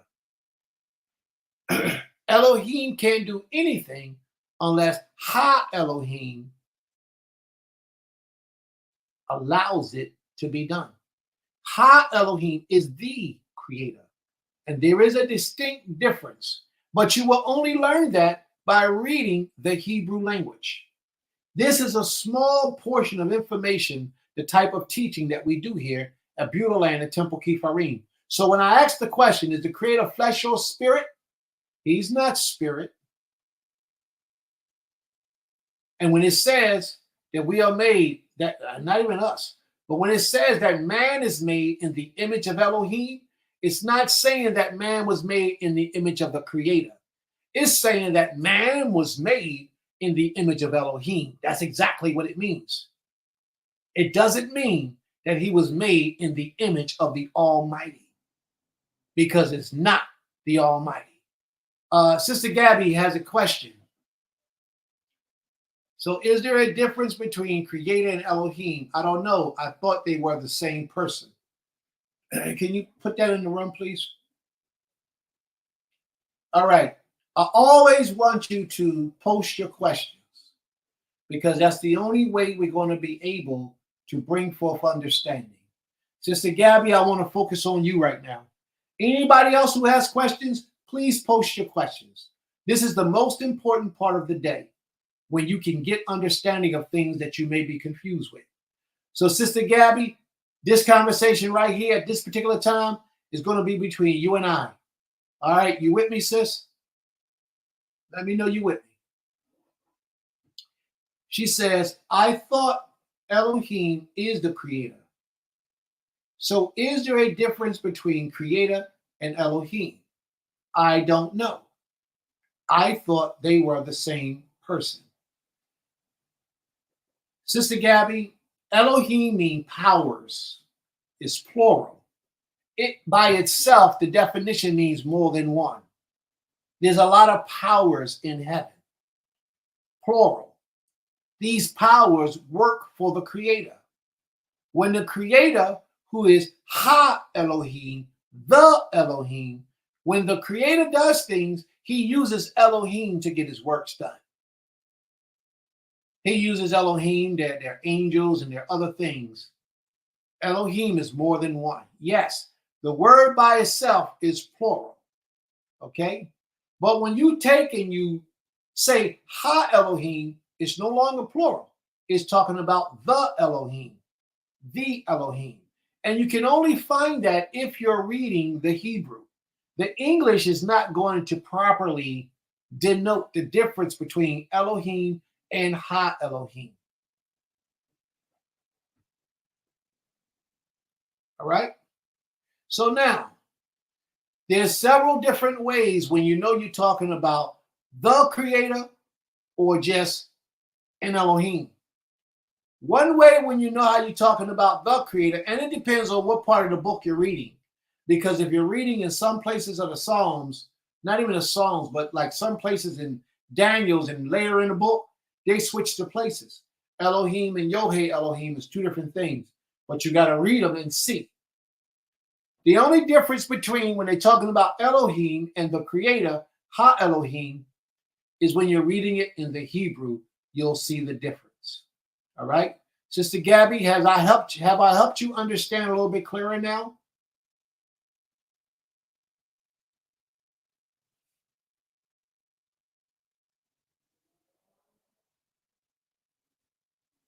That's absolutely right, Sister Tucelia. You're absolutely right. Sister Tucelia says, so am I to understand that as the Elohims imagined, yes, they came up with a blueprint. They planned it all out. Us to be, so the Most High is the actual one who caused everything to come into existence. Absolutely correct. Absolutely correct.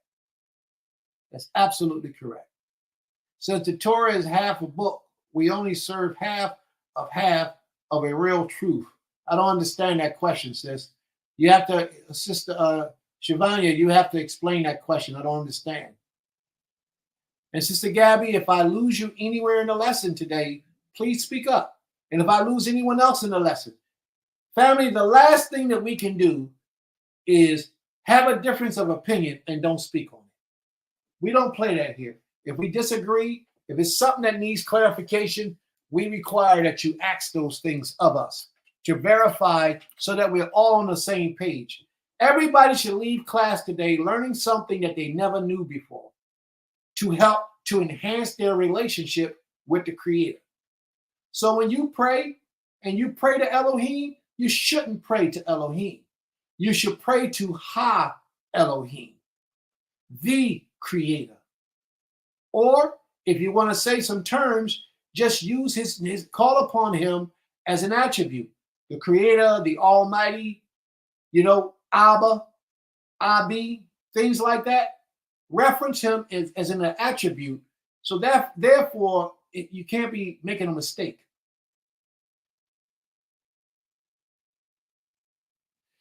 Wait, to the Creator commanded the Elohim to create. I don't understand your question. Elohim did not create anything. Elohim can only form things, just like man can form things. The Torah is complete. So I don't understand your question, Sister Shivanya. Please ask your question, restate it again, so maybe I'll understand what you're asking. What I'm stating is you have to learn the Hebrew language. We offer a Hebrew class every Sunday at 7 o'clock. At 7 o'clock on Yom Rishon, Sunday, we have a Hebrew class. And we're not too far in the class where new people can't come in, because you can come in and Nasik Shema, you see that right there? Nasik Shema is the Hebrew teacher. And he's very patient, very understanding, and very respectful.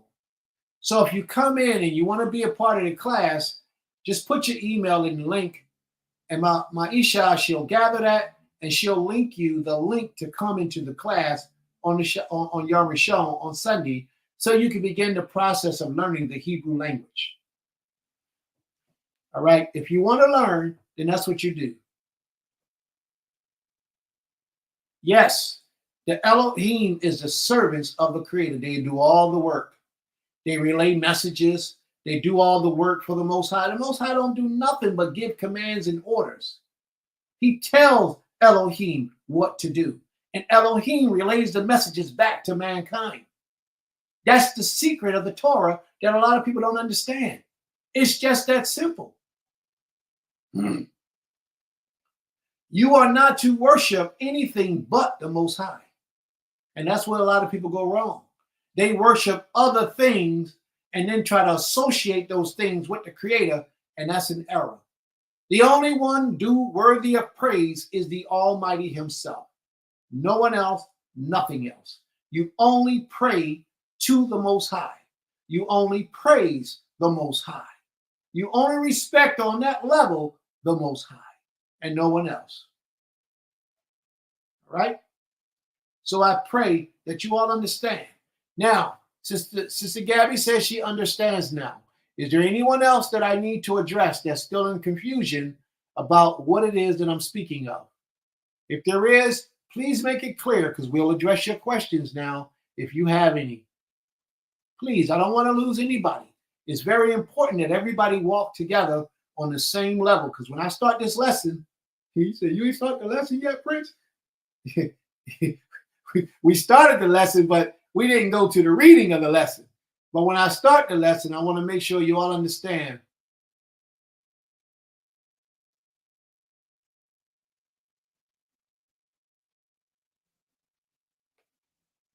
All right. Are there any questions or concerns, family?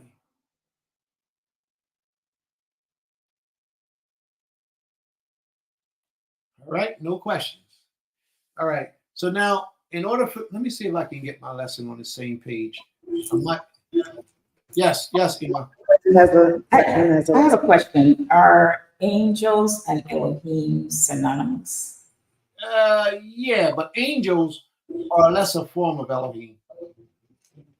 They are, but angels are not as powerful. They can be considered Elohim. Angels can be considered Elohim, but it depends on the ranking of the angel. And I say it to you like that because angels have different ranks of authority in their order of things. The Creator works off of order and structure. And no, we're not fallen angels, sis. No, don't let nobody tell you that. We're not fallen angels, Sister Shavanya. We're not fallen angels. I'll explain to you who you are, who we are, if that needs to come up. I'll definitely address that issue. But the angels are dependent on the rank and authority that they have, but they're not Elohim, but they work for the Creator as well. They are a form of Elohim, but they don't really. Let me see how I can explain this. All right, the best way I can explain it is to simply say that their angels are Elohim. That's the best way I can explain it without confusing. Mm-hmm. So yes, we're going to just say angels are Elohim. And if ever you and I are together and you really want to know the in-depthness of it, you ask me and I'll show you. Could it be that as, because sometimes I read in scripture where the Creator would say, you can be as Elohim? No, he says you are Elohim. You will be as an Elohim to him or them. When he told Moses in the 3rd chapter of Exodus, he says, I'll make you like Elohim. What that means is that he made Moses mind. Oh boy, y'all great take me into somewhere I wasn't trying to go.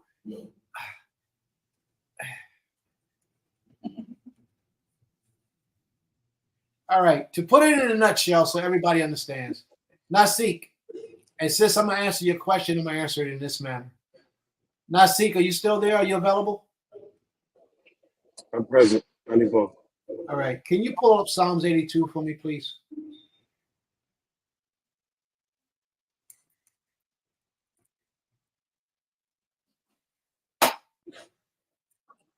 I'm getting it right now. Forgive me. Yes, sir. Psalms 82? Yes, Psalms 82, please. All right. Sharing. Psalms 82. Everybody in the audience, please get your books. And Shabbat Shalom, Melchizedek, my brother. Shabbat Shalom. Welcome, welcome.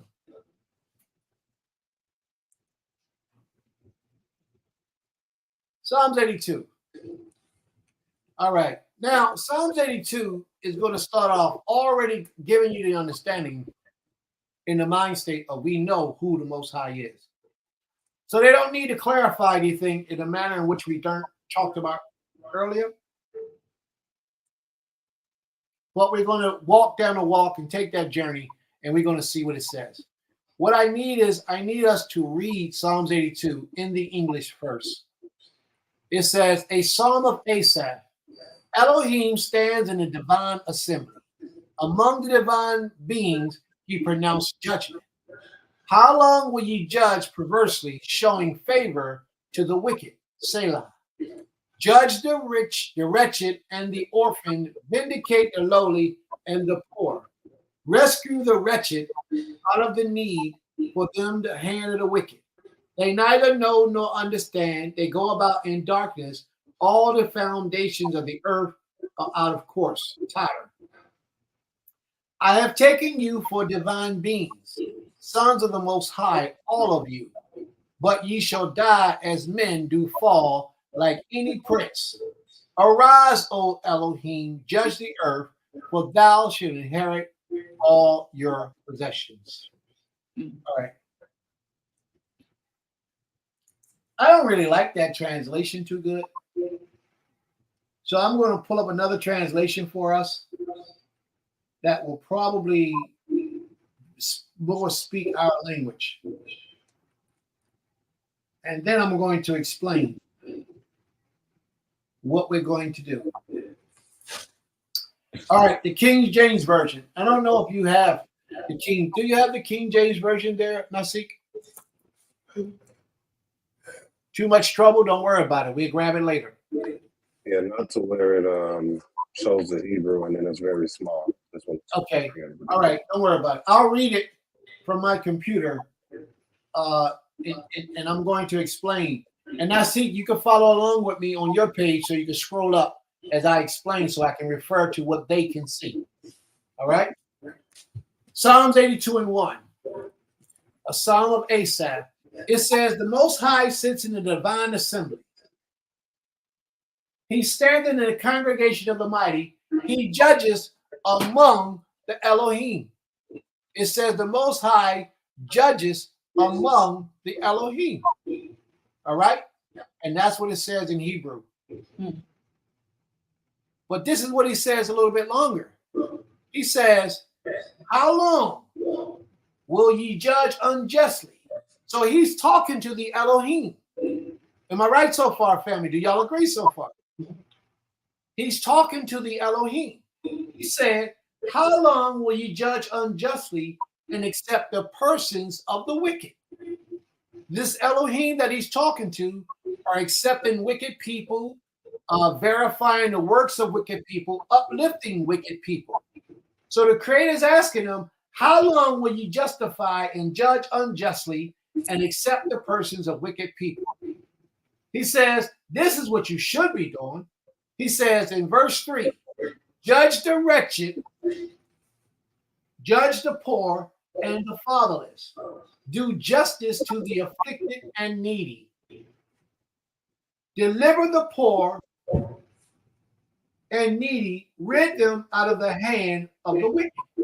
This is what the Elohim is supposed to be doing. Does this sound familiar to you all as somebody else's job? Does this sound familiar to anyone as a job of another people, another nation, or somebody you might be familiar with? Okay, this is the job of Elohim. He says, they know not. Who don't know? Who is it that don't know? Elohim don't know. Neither do they understand. He says they walk on in darkness. Elohim don't know something, and Elohim is walking in darkness. That Elohim is you, Israel. Mhm. You are that Elohim. He says, they know not, neither will they understand. They walk on in darkness. All the foundations of the earth is out of course. Why is it that the foundations of the earth are out of course? It's because we, Israel, haven't gotten ourselves in proper alignment to serve the Creator. If we get ourselves in proper alignment to worship and serve and honor the Creator, to walk in our integrity, then the earth will fall back in its proper balance. Therefore, what I'm saying is submitting to you, family, is that you, as a child of the Most High, you are Elohim. You are his servants. Let's read on. Watch what this says. Verse 6, he says, I have said, ye are Elohims, and all of you are the children of the Most High. Who's he talking to? Who has the Most High ever called his children? Us, Israel. All right.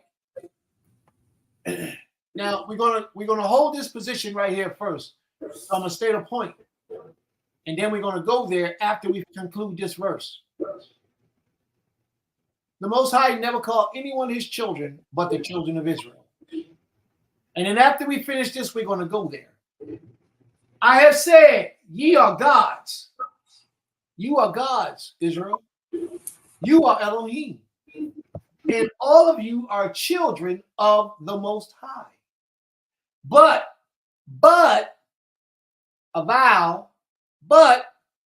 you shall die like men. That's part of our problem. We don't know who we are. We're not mankind. We are of our Father, the Creator. And that's why he's so merciful to us. You ever had children? You got children. You know, if your children are on a block and they're playing with other kids, and the other kids, everybody, all the children could be involved in the same thing, and they break somebody's car window, you grab your children and you take your children, you pop them upside the head, and you go in the house and you deal with them. The other children, you let them get away with stuff, don't you? You don't punish them. That's somebody else's responsibility. Those are somebody else's children. That's how the Most High deal with us. We are his children. We are sacred to him. Those other individuals, they fall under his jurisdiction, but they're not his children. They are Adam's children. We're not from Adam. There's a part of us, this physical body is from Adam, but the essence that dwells within us is from the Almighty. We're the closest thing to the Creator on this planet. Why do you think the white man despises us the way he does? And I'm not racist. I ain't got no issue against colored, European, Chinese. I ain't got no issue against nobody. But I know that we are superior to everything walking on this planet. Everything. We are the mothers and fathers of all civilization. They all have issued from us in one way, shape, or form. But we are the children of the Most High. We are distinctly different from everything else on the planet. Everything. And we're not talking about our physical bodies. We're talking about that light that illuminates within us. Our essence. Our pure beings is what we're talking about. That within itself, once you get in tune with your higher self, your higher nature, you will rise and elevate to a place that others cannot do. Here's a simple example of how I give you an example about us in the scriptures. If you read about the other nations who walk the earth, they all claim to have prophets. All of their prophets can prophesy and maybe heal the sick. Sometimes they heal the sick. But basically, they prophesy, they tell you the future, they might tell you what happened or what happened in your past. That's about all they can do. But if you read the stories of the prophets of the children of Israel, they were able to not only command things on earth, but they could also command the things in the heavens. They could also command things in the spiritual realm, like Elijah, who actually brought back someone from the dead. Elisha, who brought back someone from the dead. Moses, who stood on a mountain and raised his hands and caused the waters. They're controlling the elements of the earth and the heavens. He caused the waters to turn into dry land and to form walls up on the side. Let me explain that to you. The water in front did not go on the side. The water in front turned into dry land. And the other waters, as they was coming, went into walls on the side. That's how that happened. Read that scripture carefully. You didn't walk down into a gully, walk across the bottom, and then climb back up and go back over. No. Those things, a lot of those oceans is like 700, 800 feet deep. It didn't go that way. The water in front of you turned into dry land. And you walked across, straight across. You walked across. And the heaps on the sides held their position, and the water couldn't go to cover you. And when we was across, the water receded and came down and crushed the Egyptians. Read that carefully, because that's what it says. No other prophet, no other nation had the ability like the prophets of the children of Israel. Now, this question that my sister asked earlier, when the Creator said to Moshe, he said, I'm going to make you like Elohim. He said, I'm going to make you like Elohim. Moses was only given, his mind was unlocked. Like right now, our minds are locked up. We don't have the ability to work our minds in its fullest potential like we should.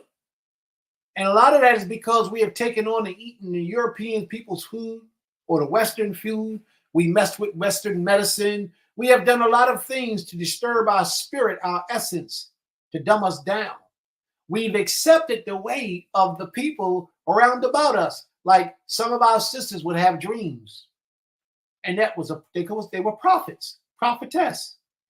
But because people told them, girl, you don't know what you're talking about. And people in Israel made them believe that you ain't no prophet because we don't have prophets today. It caused you to lose your gift. Therefore, you don't have tune. You're not in tune with who you naturally are. Don't let people tell you what you're not and who you're not. Because a lot of us are prophets. A lot of us are spiritual people. And when you get around people who are not spiritual, who learn to not be spiritual, they will cause you not to be in tune with who you really are. Therefore, you become like them, like man, and you shall die like man is what it means. And I think I need you to pull up another scripture for me, because a question comes up. Is Elohim and the Creator the same being? So I got a scripture for that too. And I need you to go to the book of Hosea. No, the book of Amos, the 11th chapter of the book of Amos. I think it's the 4th verse. I think it's verse 4. Amos 11:4, I believe it is. Now, see, if you can pull it up for me. Amos goes to chapter 9. I'm sorry, say it again. Amos only goes to chapter 9. Then try Amos 4, verse 11. Maybe I got it backwards. Yes, sir. Holding it up right now. Yeah, maybe I got it backwards. Let's see.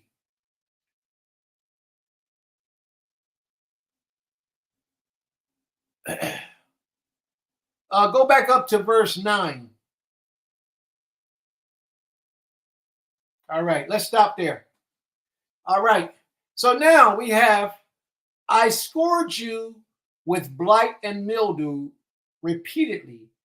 Your gardens and your vineyard, your fig trees and your olive trees were devoured by locusts, yet ye did not turn back to me, declares the Most High.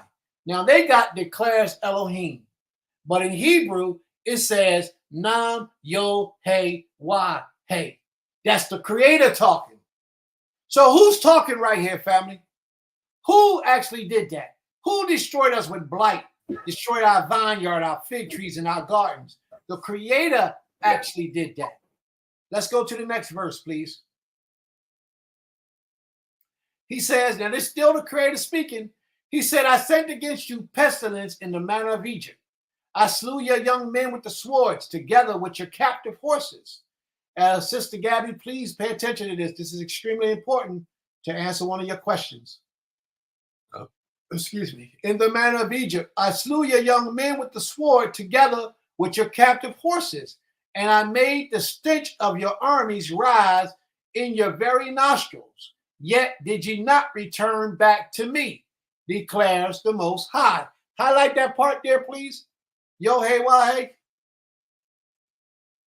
They have it translated as God, but that ain't what it's saying. Remember I told you that in the later books, they have the places reversed, where they would translate God as Elohim, Yo-hey-wah-hey as God, and then Elohim as the Creator. They have it in reverse. Well, here's an example right here. Yo-hey-wah-hey, they got it translated as God, G-O-D, but it shouldn't be G-O-D. It should be the Most High. All right? So anyway, he says, I have set against you pestilence. He's destroyed us. He's beat us down. He set the sword against our young men. And he made a stench in the armies rise into our nostrils. Now watch what this next verse says. Read the next verse, please. Now here's the clincher to the question that was being asked. I have brought destruction among you as when Elohim destroyed Sodom and Gomorrah. Wait a minute. If this is the Creator talking, why is he saying he did something just like Elohim did something? He says, I have brought destruction among you as Elohim destroyed Sodom and Gomorrah. You have become like a brand plucked from burning, yet you have not turned back to me, declares Yo-hey-wah-hey.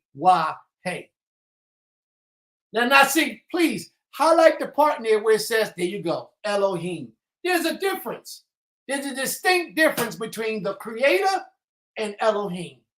There is a difference. But if you read the English and the English alone, you'll never see that. You have to learn the language to travel on this level of understanding. Now, if you take this lesson that you learned today and it's presented to your spiritual leader, he's going to talk about me. He's going to say, Prince is crazy. He don't know what he's talking about, rather than to humble himself and say, you know what? I might need to go talk to Prince. That's what the average person would do, unless your spiritual leader or your teacher is superior. I would like to think so. Because if he is, then he would know that what I'm saying through the verifiable proof that what I'm saying is the truth. And we have been taught wrong for so many years. We don't know how to worship the Creator in truth and righteousness according to what he said. We still praying to Elohim, and we should be praying to Ha Elohim, the Creator. So there was a distinction between the Creator and Elohim at the Most High's words. I didn't say it. He said it. May the Holy One of Yisrael. I was going to say I got to show you where the Most High says who his children are before I go on with that portion. And we got an hour left before we take our break. So please, Nasik, could you open your book, please, and go to the book of Exodus, chapter 4. And we're going to start at verse 21. I want to start at 21. Exodus chapter 4, verse 21. We're going to see who the Most High's children are.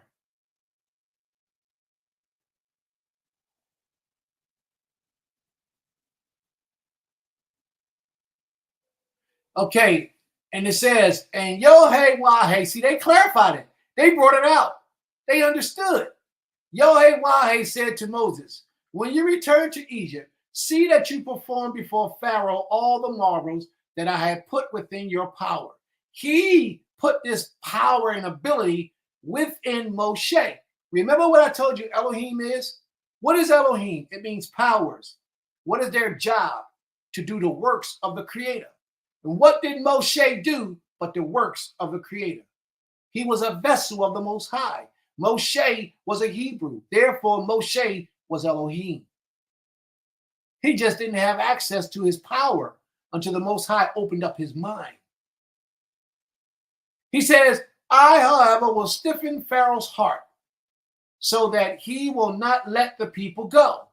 Then thou shalt say unto Pharaoh, thus saith the Creator, Israel is my firstborn son. Now, I know what a lot of those New Testament books tell you. And it says that JC was the Creator's firstborn. But that person who told you that was Paul, or John.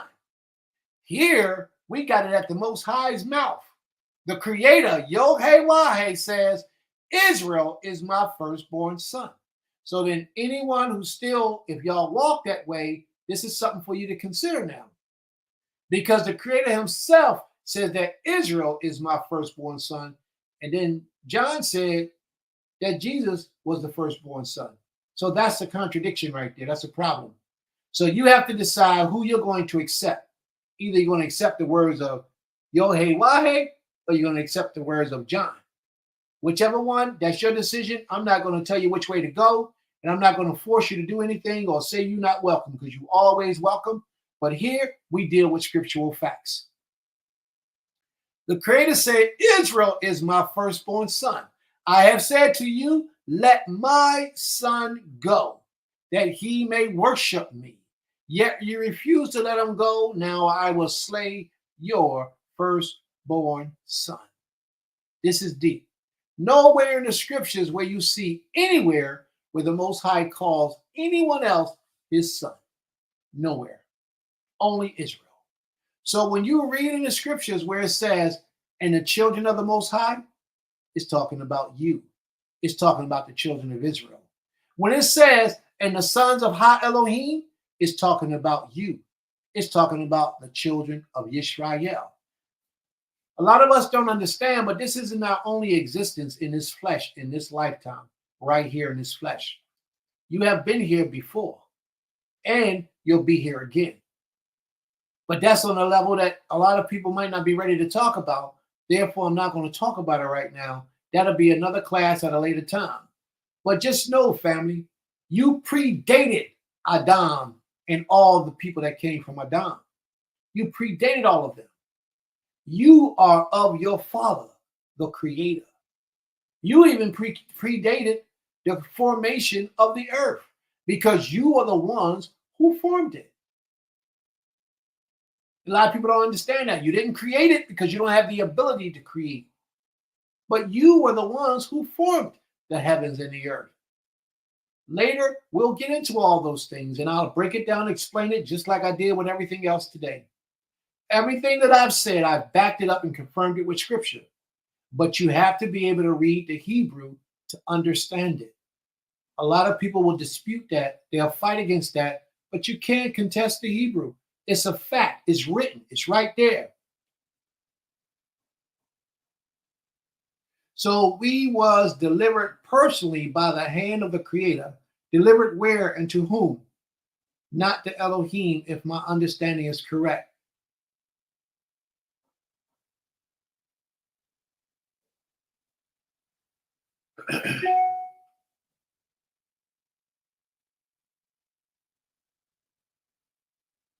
Okay, I don't understand your question, sis.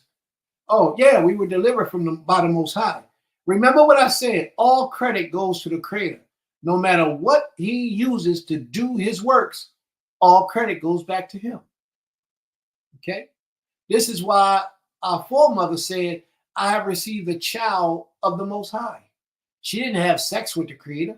No, she gave credit to the Creator. That's what she meant. All right?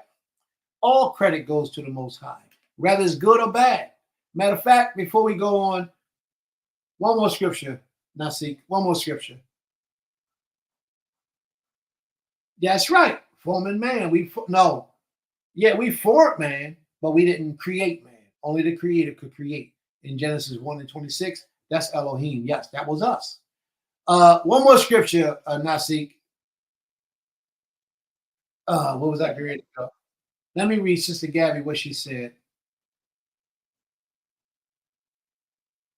All right, I don't remember what I was getting ready to present. I done forgot.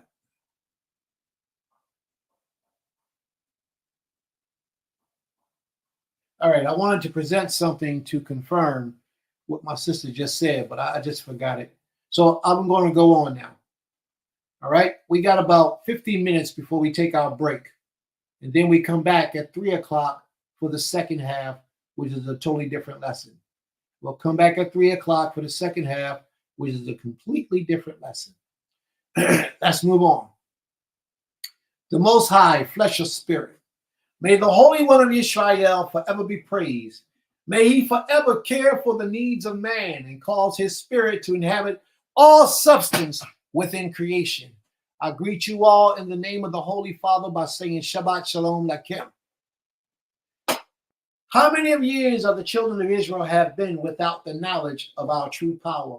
We have been walking in this life for many years. Even in this lifetime that we live today, we've been walking and thinking we understand the Creator, but not really knowing of the Creator, not really knowing how to serve him, not really even knowing how to pray to him.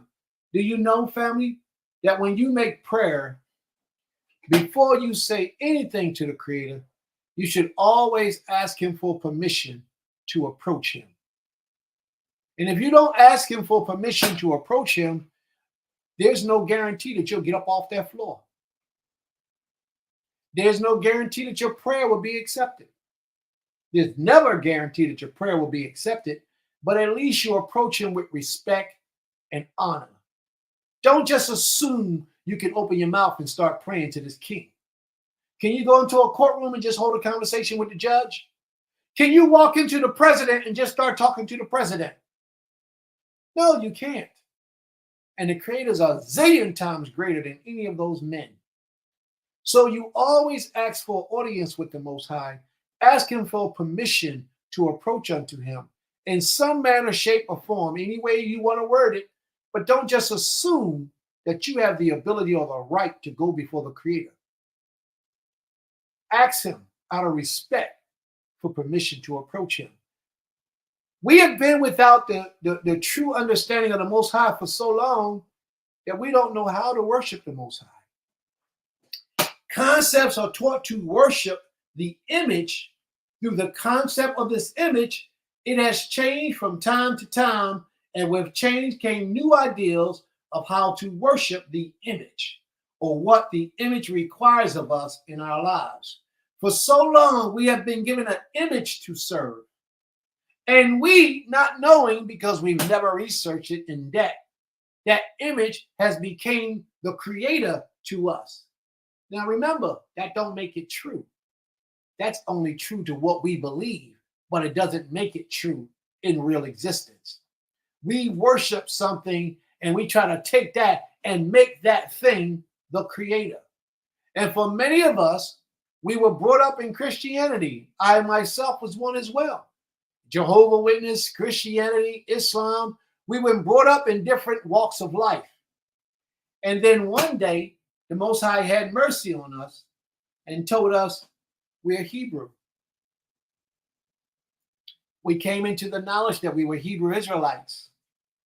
And we realized that we're supposed to be keeping the laws of the Creator. And we realized that we're supposed to be worshiping and honoring the Creator.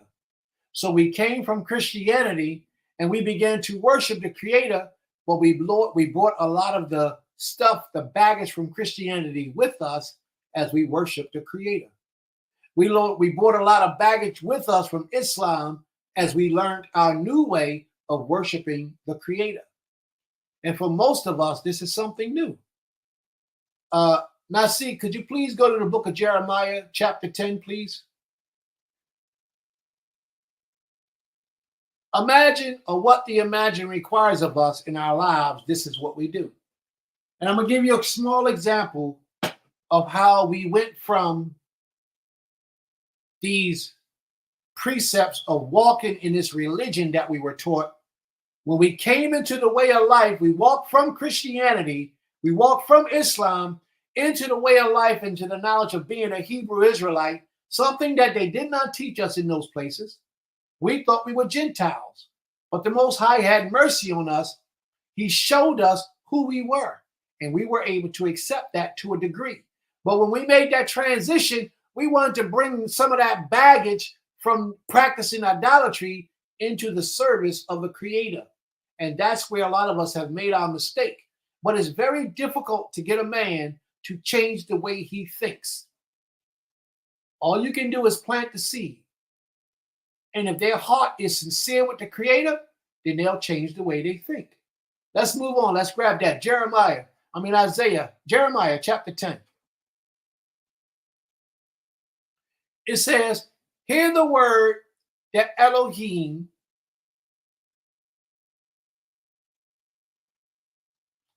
has spoken to you. I know it says the Creator. Hear the word that the Creator has spoken to you, O house of Israel. And this is what the Most High had to say. Thus said Elohim, thus say the Creator. Do not learn to go the way of the nations, and do not be dismayed by potents in the sky. Let the nations be dismayed by them. Do not be dismayed by the signs in the sky. But the most important thing in that verse, he says, is do not learn to go the ways of the nations. Christianity, Islam, Buddhism, Hinduism, Yoruba, all these things are the ways of the nations. And these things are how we learned to worship the Creator, by coming up in these practices.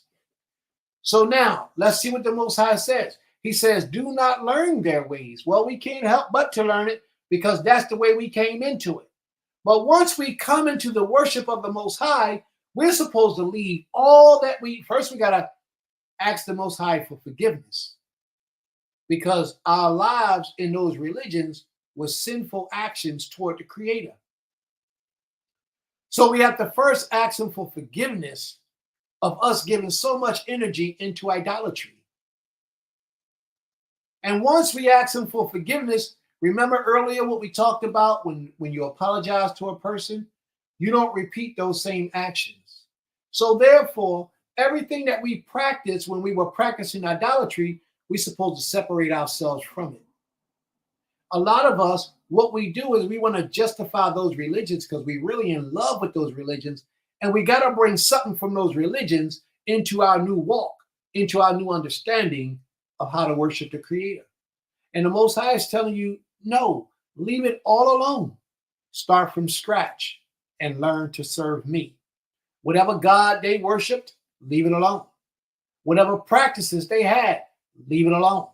However they sacrificed to their deity, leave it alone. Come over here to me and let me wash you, clean you, and make you new and show you how to serve me. The Creator said we have a whore's forehead. And this is true. Even Israel in ancient days had a whore's forehead. We worship everything under the sun and put the Creator last. And today we do it now.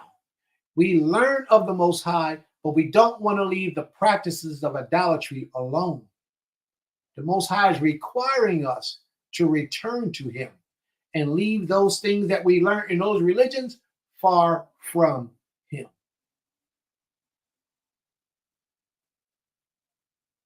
Let's go back to the readings, please. Do not learn the ways of the nations, and do not be dismayed at the signs of heaven. Let the nations be dismayed at them. For the laws of the nations are delusion, for it is the works of the craftsman's hand. Now watch this. Tell me what this sounds like. He cuts down a tree in the forest with an axe. He adorns it with silver and gold. He fastens it with nails and with hammers so that it moves not. They are like scarecrows in a cucumber patch. They cannot speak. They have to be carried, for they cannot walk. Be not afraid of them, for they cannot do harm, nor is it in them to do good. Let's stop right there. Thank you very much for that, Nasik. What does that sound like to y'all, family? What did that sound like the Creator was trying to tell us not to do, not to practice?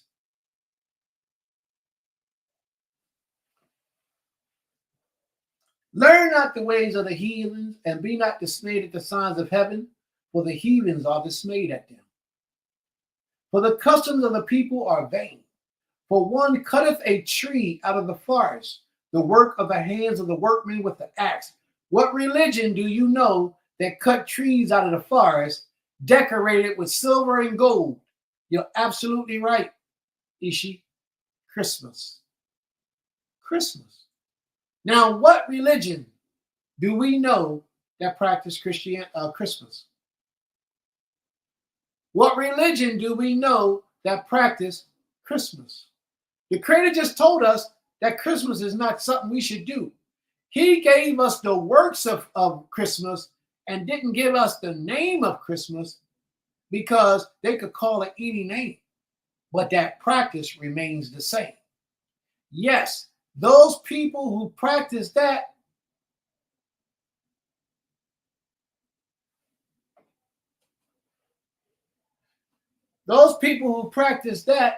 are commonly known as Christians.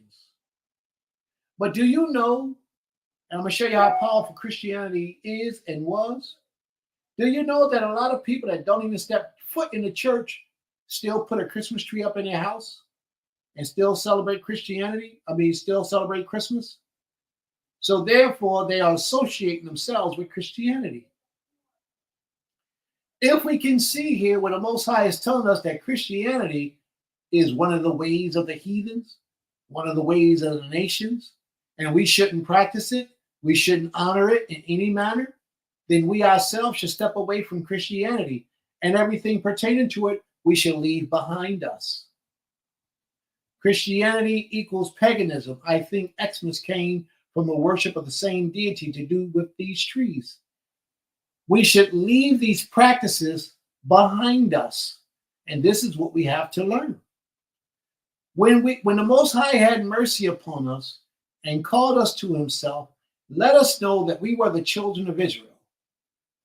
If we wasn't worshiping him at that time, any religion that we were a part of, we should vacate that religion and leave all of its practices with the religion. And we should give ourselves to the Creator of all creation. Now, I'm not telling anybody what to do. All I'm doing is making a suggestion. If your heart is pure toward the Creator, we worship the Creator, not the creation. That's what we're supposed to do. But as you said, we worship the created instead of the creator. You're absolutely right. And we've been doing that for many, many, many years. Some of us have a hard time leaving idolatry alone. Our forefathers had a hard time. And we're going to read a little bit about that. Oh, yeah, we're going to read a lot about that in our next class that's coming up after this at 3 o'clock. We have another class coming up at 3 o'clock. We're going to read a lot about how difficult it was for our people to step away from religion.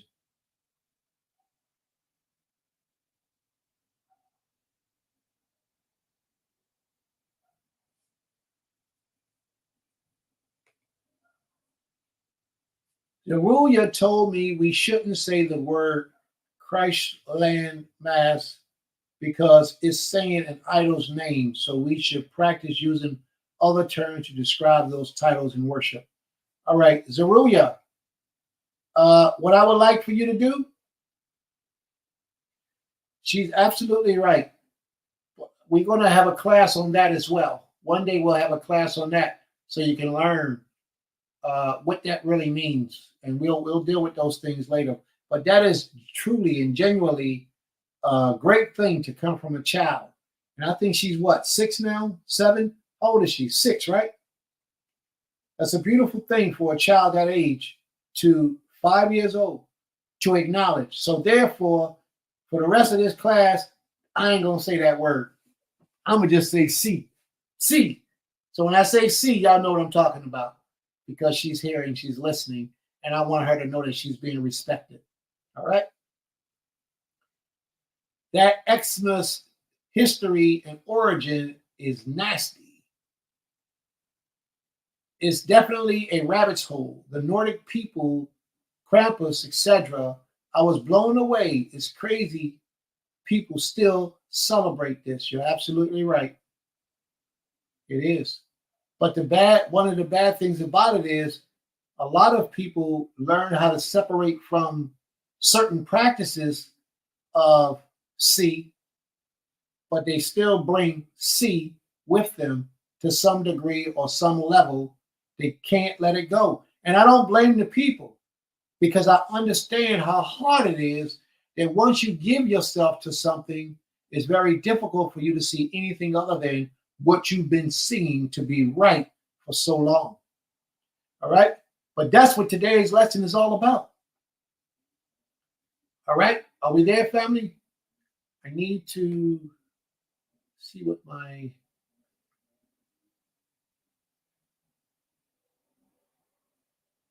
I got to blow my lesson up for a minute. I hope you all can still see me. All right, let's go to 2 Chronicles chapter 15, verse 1. 2 Chronicles chapter 15, verse 1. And we're going to stop at 11:30. At 1:30, just so we can take question and answers. What's the scripture you wanted again? 2 Chronicles chapter 15, verse 1. Okay.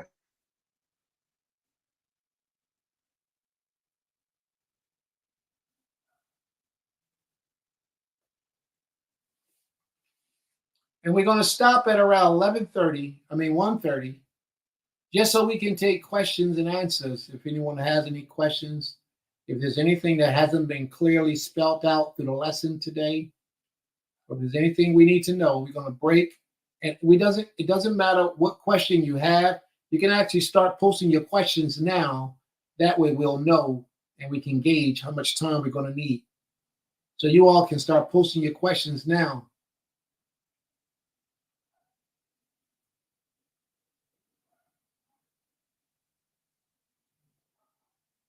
All right. Ishi, I see your question, and we'll deal with that later. All right. The spirit of Elohim. The spirit of Elohim came upon Uzziah, son of Obed. First Chronicles. I'm in the wrong place. Give me 1 second, please. 2 Chronicles 15 and 1. It says, and the spirit of Elohim came upon Uzziah, the son of Obed. And I want to read the Hebrew.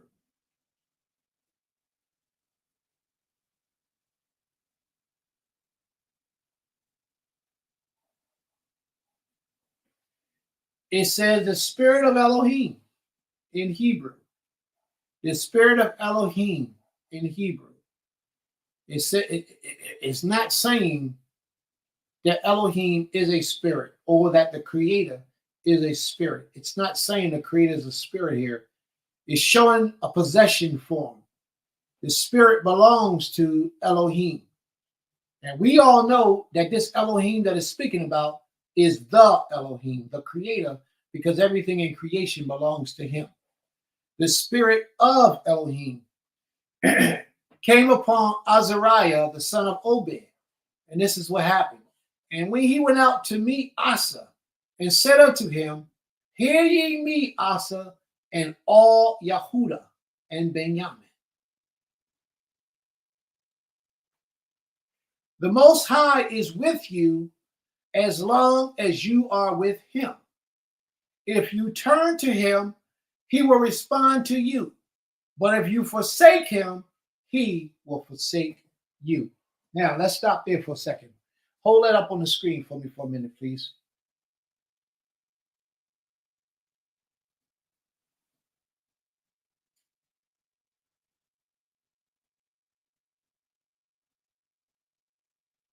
That's a hint for us for life. It says that the Most High is with us as long as we are with him. But if we seek him, he'll be found of us. But if we forsake him, he will forsake us. We, in our ignorance, our souls were being poured out to the Creator. But in our ignorance, we were practicing idolatry when we was into the C word. when we was into Islam, the way that Islam is taught today, we were into idolatry. When we were into Buddhism, Hinduism, Yoruba, when we were into all of those practices, we were practicing idolatry. But we did the very best, for many of us, we did the very best that we can do in those religions from what we understood to be right. Therefore, the Most High brought us into this understanding of who he really is. And when that happened, we had to leave all that stuff alone. And if we do not, then the Most High will leave us alone. He gives us time. He gives us grace. He gives us time to get ourselves together. He gives us time to elevate, to come to the understanding that he's requiring of us. And I know it's a struggle for us. I know it's hard, extremely hard. But we have to stop practicing idolatry, trying to incorporate it into the oneness of the Most High. I remember when it was my turn, and I came from the church, and it was very difficult for me to stop practicing idolatry. The Most High eased me into the fullness of who he was and his supremacy and what was required of us. He eased me into it. But I still had a very difficult time, extremely difficult time making that adjustment. Because what I learned in Christianity put fear in me.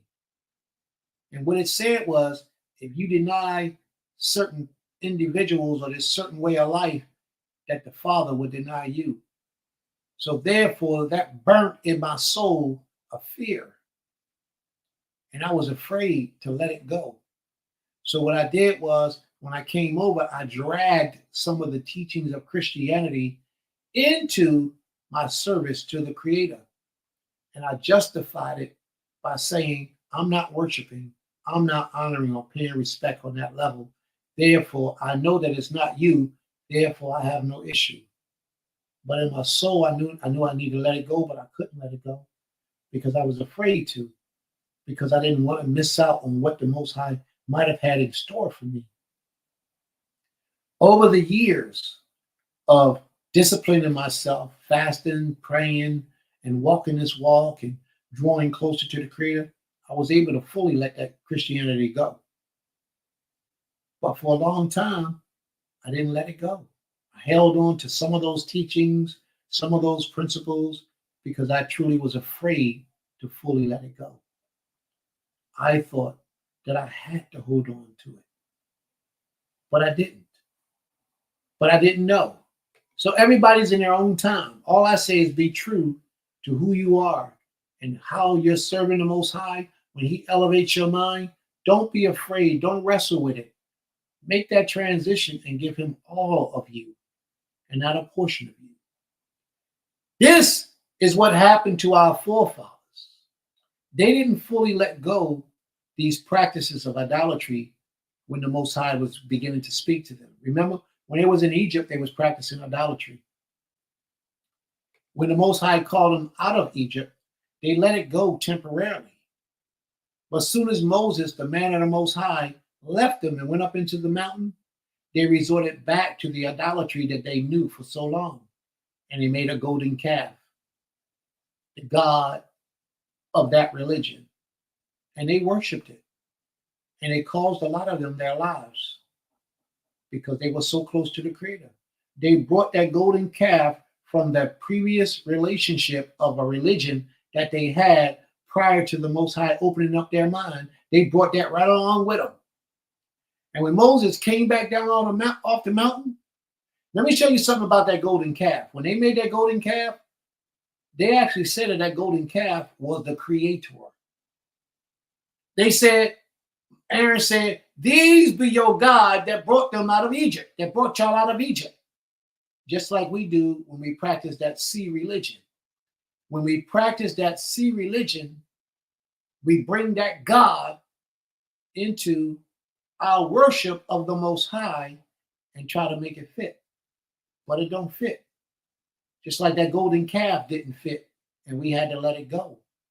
And the Creator gave us an option. What the Most High said was, he had Moses put line the people up. He said, all of y'all who on the side of that golden calf, stay over there. And all of y'all who want to worship the Most High in his full intent and purposes, come over here with me. He gave the people the option to make the decision. And a lot of them made that decision and they died because they couldn't get that idolatry out of their soul. They couldn't let it go. They refused to let it go. With all the mercy and compassion that the Most High showed them, they could not let it go. So I submit to you, family, if you have found grace in the sight of the Creator, the King of all creation, to come into your fullness as a Hebrew Israelite, everything that you've learned prior to the Tanakh, you got to let it go. I don't care how good it sounds. I don't care how captivating it appears to be. You got to let it go. If a man takes a wife that was previously married to another man, and she don't fully let go of her ex-husband, her new relationship with her new husband will not survive. If she's dealing with a real man, it won't work.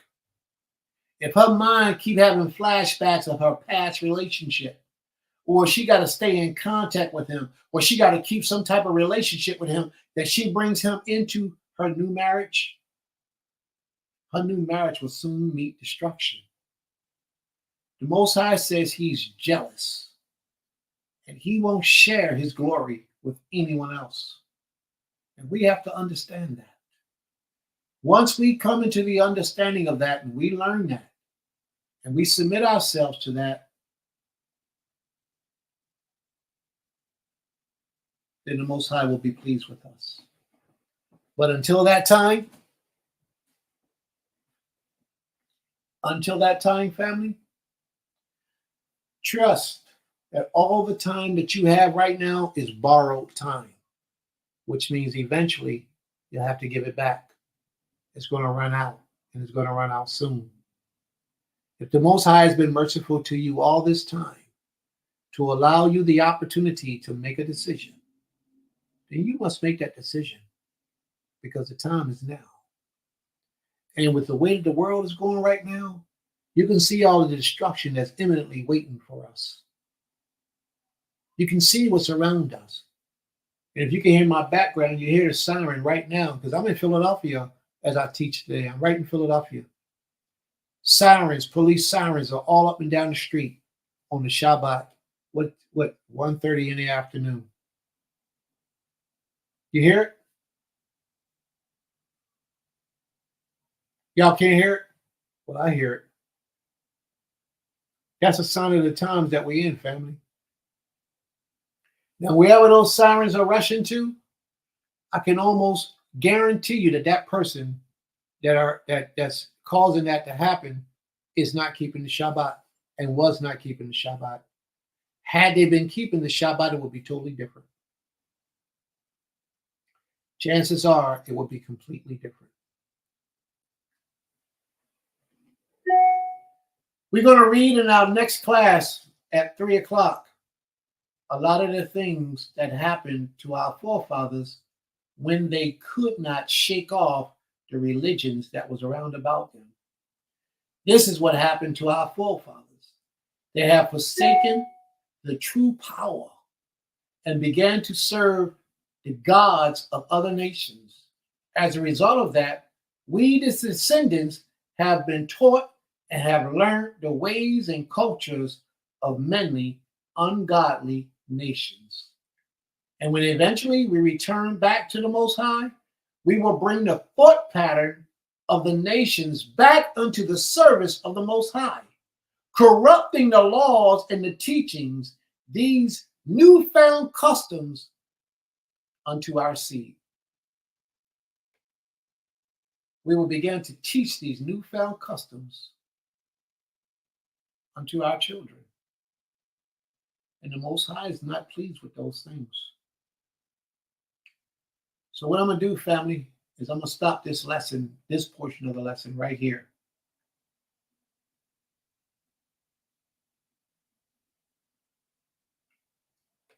And we can take questions and answers at this time up until the 2 o'clock hour.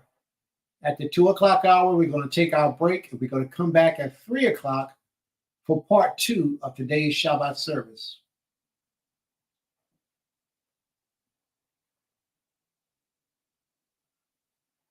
Now, this is a very important piece here that my sister Tusilia has brought up.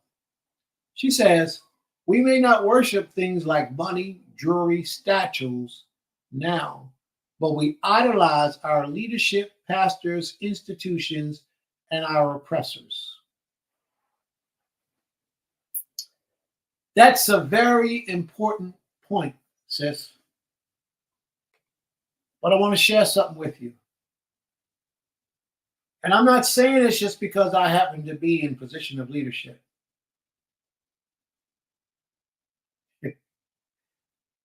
I'm not saying this because I happen to be in position of leadership as a shepherd of the Most High's people. I'm saying this because it is a fact. There's a difference between honoring and worshiping. There's a difference. The Creator commands us in the scriptures to honor leadership, those who walk in righteousness toward Him. We are supposed to honor them. But to worship them is a problem. You never worship anyone but the Most High Himself. You can honor your leadership, show great respect to them, but you don't prostrate, you don't bow down yourself to in a form of worship, like reverence, like lay on the ground and pray to. You can prostrate, which means bow to. I do that to everybody. I do that to all people when I meet them. That's just in me. I'm just naturally that way. I prostrate, I bow a little bit to everybody when I meet them, when I greet them. That's what I do. It's just in my nature. There's nothing wrong with that. But if I start praying to you, worshiping you, and you can't do any wrong, then I'm in trouble. And I say the same thing for anybody who takes that point toward me. Do not look at me in that light as if I'm perfect, because I'm far from perfect. I got a lot of work to do in the order of perfection. And we can arrive to a state of perfection. As servants of the Most High, as the children of Israel, as His children, we can arrive to a state of perfection. And perfection doesn't mean that you're perfect in every way. It means when you're being compared to the nations, you excel way beyond where they are at in their service to the Creator. All right? So are there any other questions? And thank you, Sister Tusilia, for that comment. And you're right. When you start talking about pastors, institutions, and our oppressors, you got to be careful, because none of those are by way of the Most High. Does this happen too when men don't let go of their exes? If she's truly an ex, he must let her go. He must move on. He has to let her go.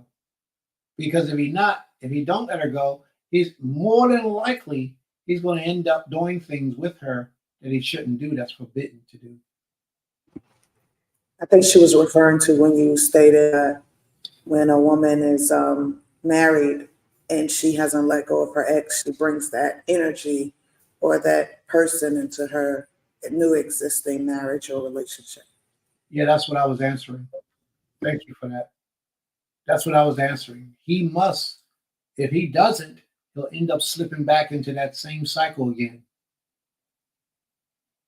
And it could be worse than what it was when he first left. Now, if the man is going to be a man about it, if he's going to be a man about it, if the wife that he divorced didn't take another husband or nobody else have had intercourse with her, then he can have her back as a wife. But if she's giving herself to somebody else, he can never have her back again. He can never be with her again. So it's best that he continue to move on. All right.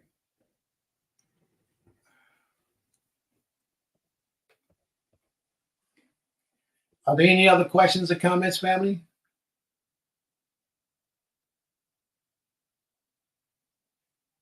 Many are convinced we have had time to acquire assets to help us as a nation grow. Many are convinced we don't have time to acquire assets to help us. You know what, sis? Many have been convinced of that many years ago. Therefore, they have nothing because they have never taken the time to put aside anything for tomorrow because they thought today was going to be the last day. No man knows when the end of time will be.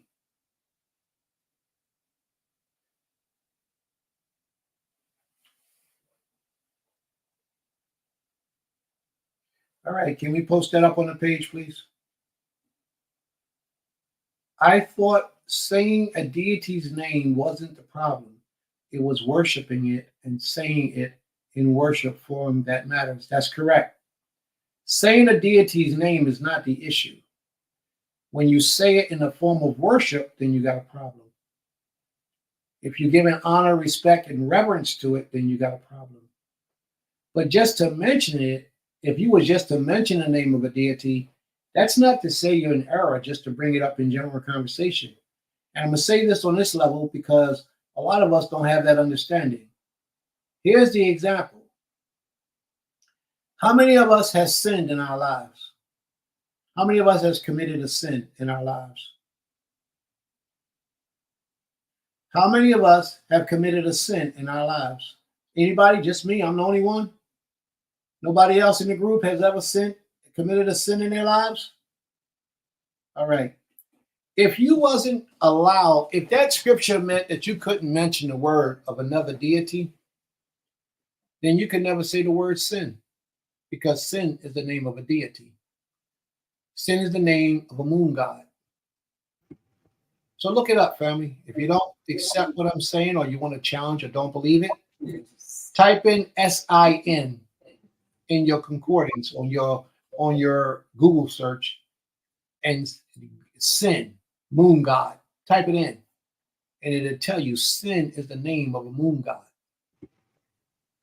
So there's a lot of words in the Hebrew language that are directly tied to, in the English language, directly tied to the name of idolatry. Like example, here's another one. I had a lot of fortune today. A good fortune came by way of me today. I hit the lottery. Fortune is the name of a deity. Fortuna. It's the name of a deity. You wouldn't be able to say that word either. So it's not just the common names that we're familiar with, like Nike, Adidas, Zeus. It's just not those common names. There's a whole lot of names that are the names of deities.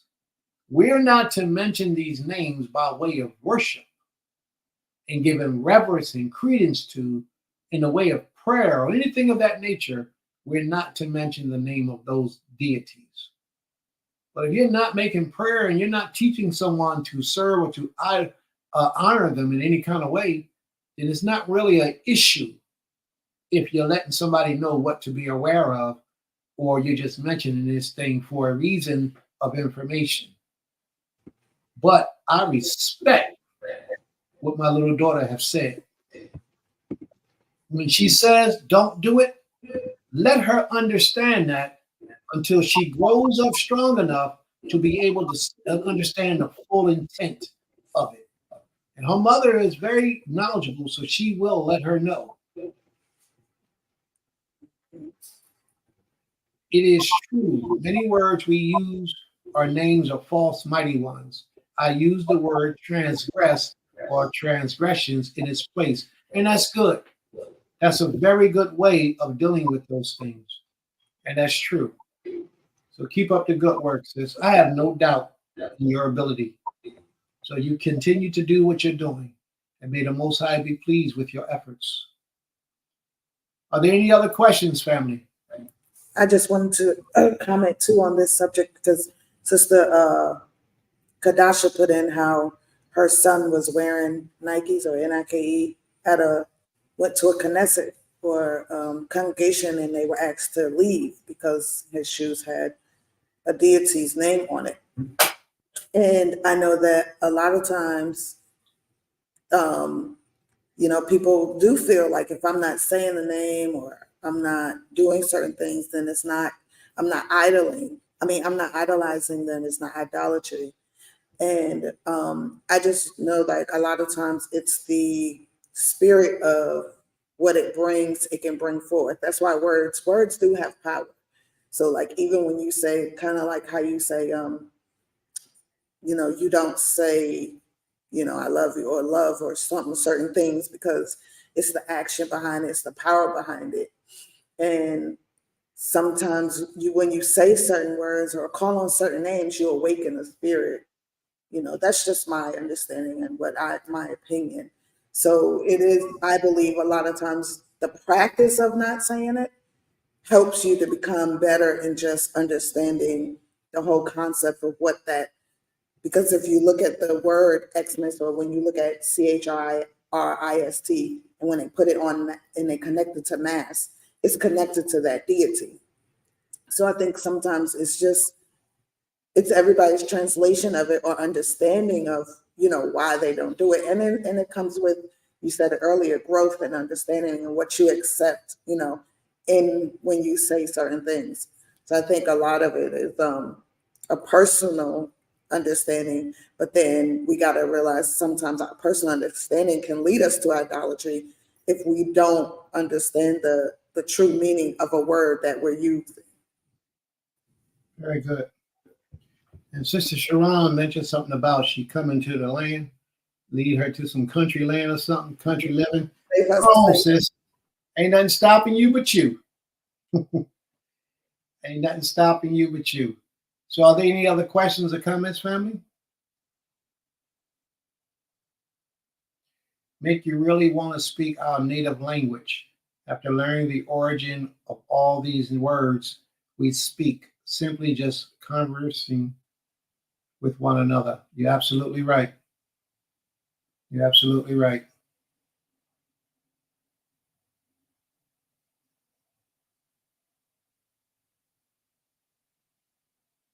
And you're right, sis. What I have also found, this is Sister Sakara, in practicing the refraining of certain words, is that it really causes me to consider and thinking before I begin to speak. And that's good practice. That's a good practice. Excuse me. But you will almost never be able to fully remove these names from never being able to say none of the names. It's just not, it can't happen. Even if you speak and you call somebody Jesus, you call somebody Jesus, and Jesus is the name of a deity. So all you do is call the guy by his name. His name is Jesus, and you have no intent of worshiping or giving him the respect or honor to a deity named Jesus. But because that's that person's name, you just spoke the name of a deity out of your mouth. Christians glorified Jesus and made him into a god. You understand? I don't think that's what Jesus' intention was, but who am I? They did that. Therefore, he's a deity, and his name is one of those names that shouldn't be spoken. If you're going to deal with not speaking any names of any deities, I don't accept that as the proper translation of that commandment, but if that's how you honor it, I will honor it with you. But we just got to be on the same page and knowing what we're doing and what we're talking about. All right? Are there any other questions? Any other comments?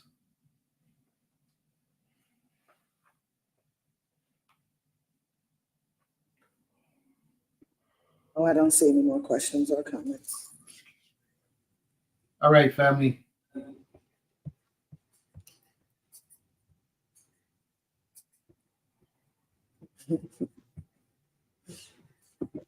What's she talking about? She's just saying she's being funny by saying certain hey you, hey man. Oh, yeah, that's how she's going to approach it. Okay. Well, actually, that's a good way to approach it. You know, that way you don't make no mistakes. Yeah, that's a good way to approach it. Are there any other questions or comments, family? Yeah, it reminds what she just said. It kind of made me think about too, like when you're walking in a store, especially around these holidays that they do, and they'll tell you Merry Xmas, and you gotta stop because sometimes you might repeat it and you be like, wait, no, that's not what I meant. I usually just keep walking because it's like I'm not going to stop and have a conversation about why I don't say it back or celebrate it. But I know I used to get caught up in just saying it back because it was said to me. So it's like, it's so easy to just get caught up in that practice, and it's a practice. So we just got to practice to do better and to recognize, because if I say it back, that means I'm really saying it back to them, and I'm wishing them to do that, something that I know is wrong and I don't believe in. So let me ask y'all, is the creator flesh or spirit? Yeah.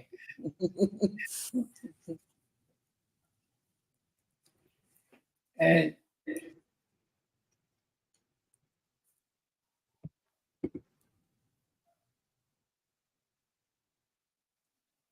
that's right, sis. You're absolutely right, Sister Cecilia. The name wouldn't even be present in the book. You wouldn't even hear it in the book if that was the case. But yeah, I understand.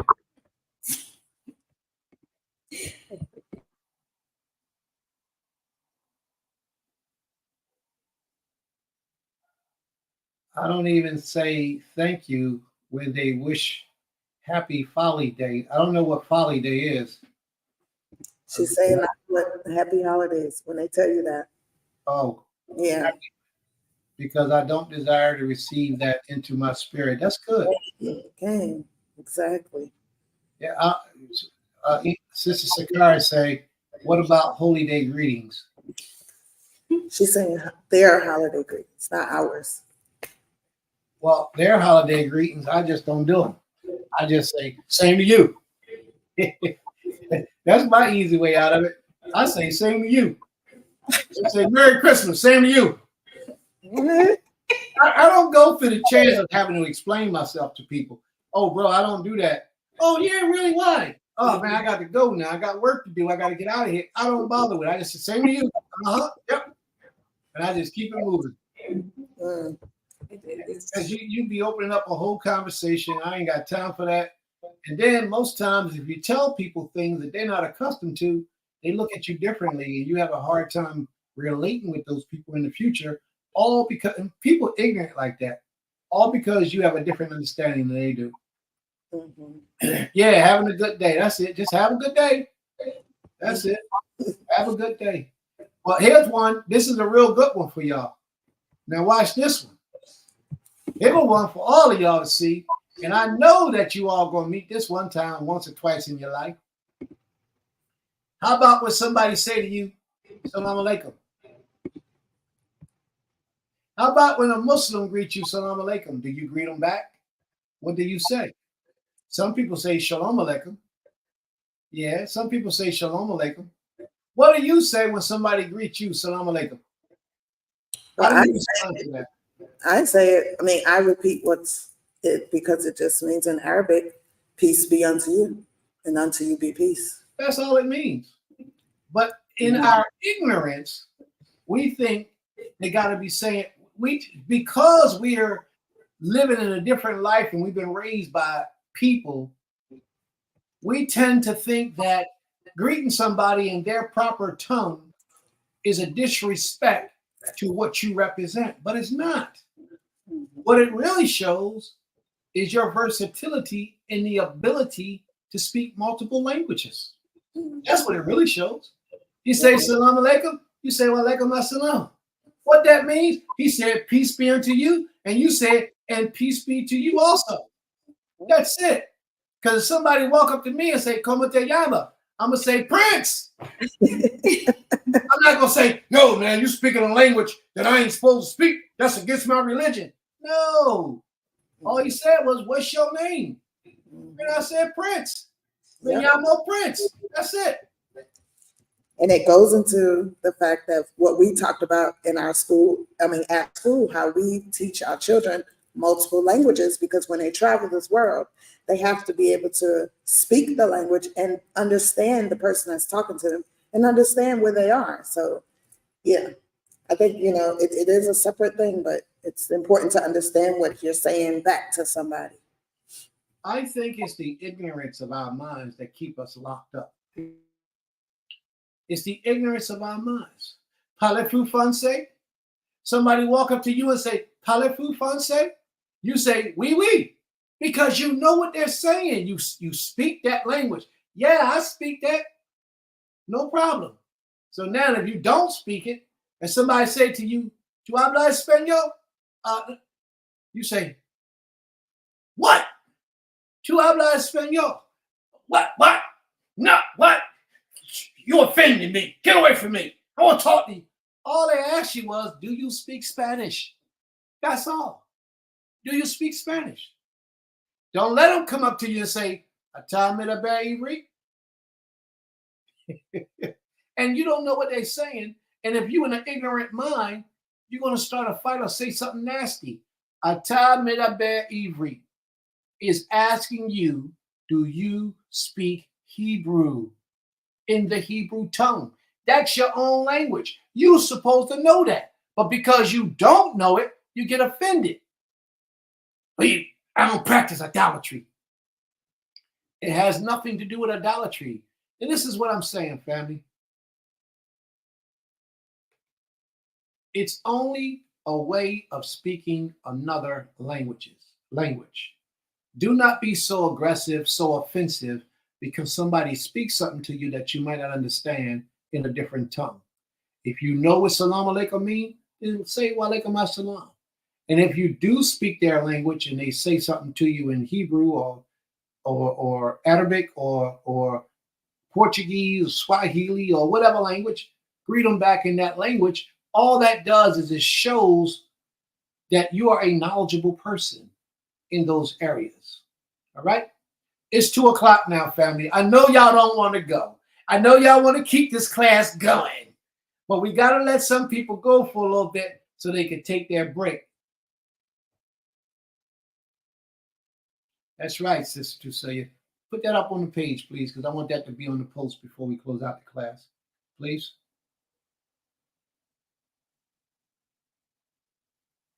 All right.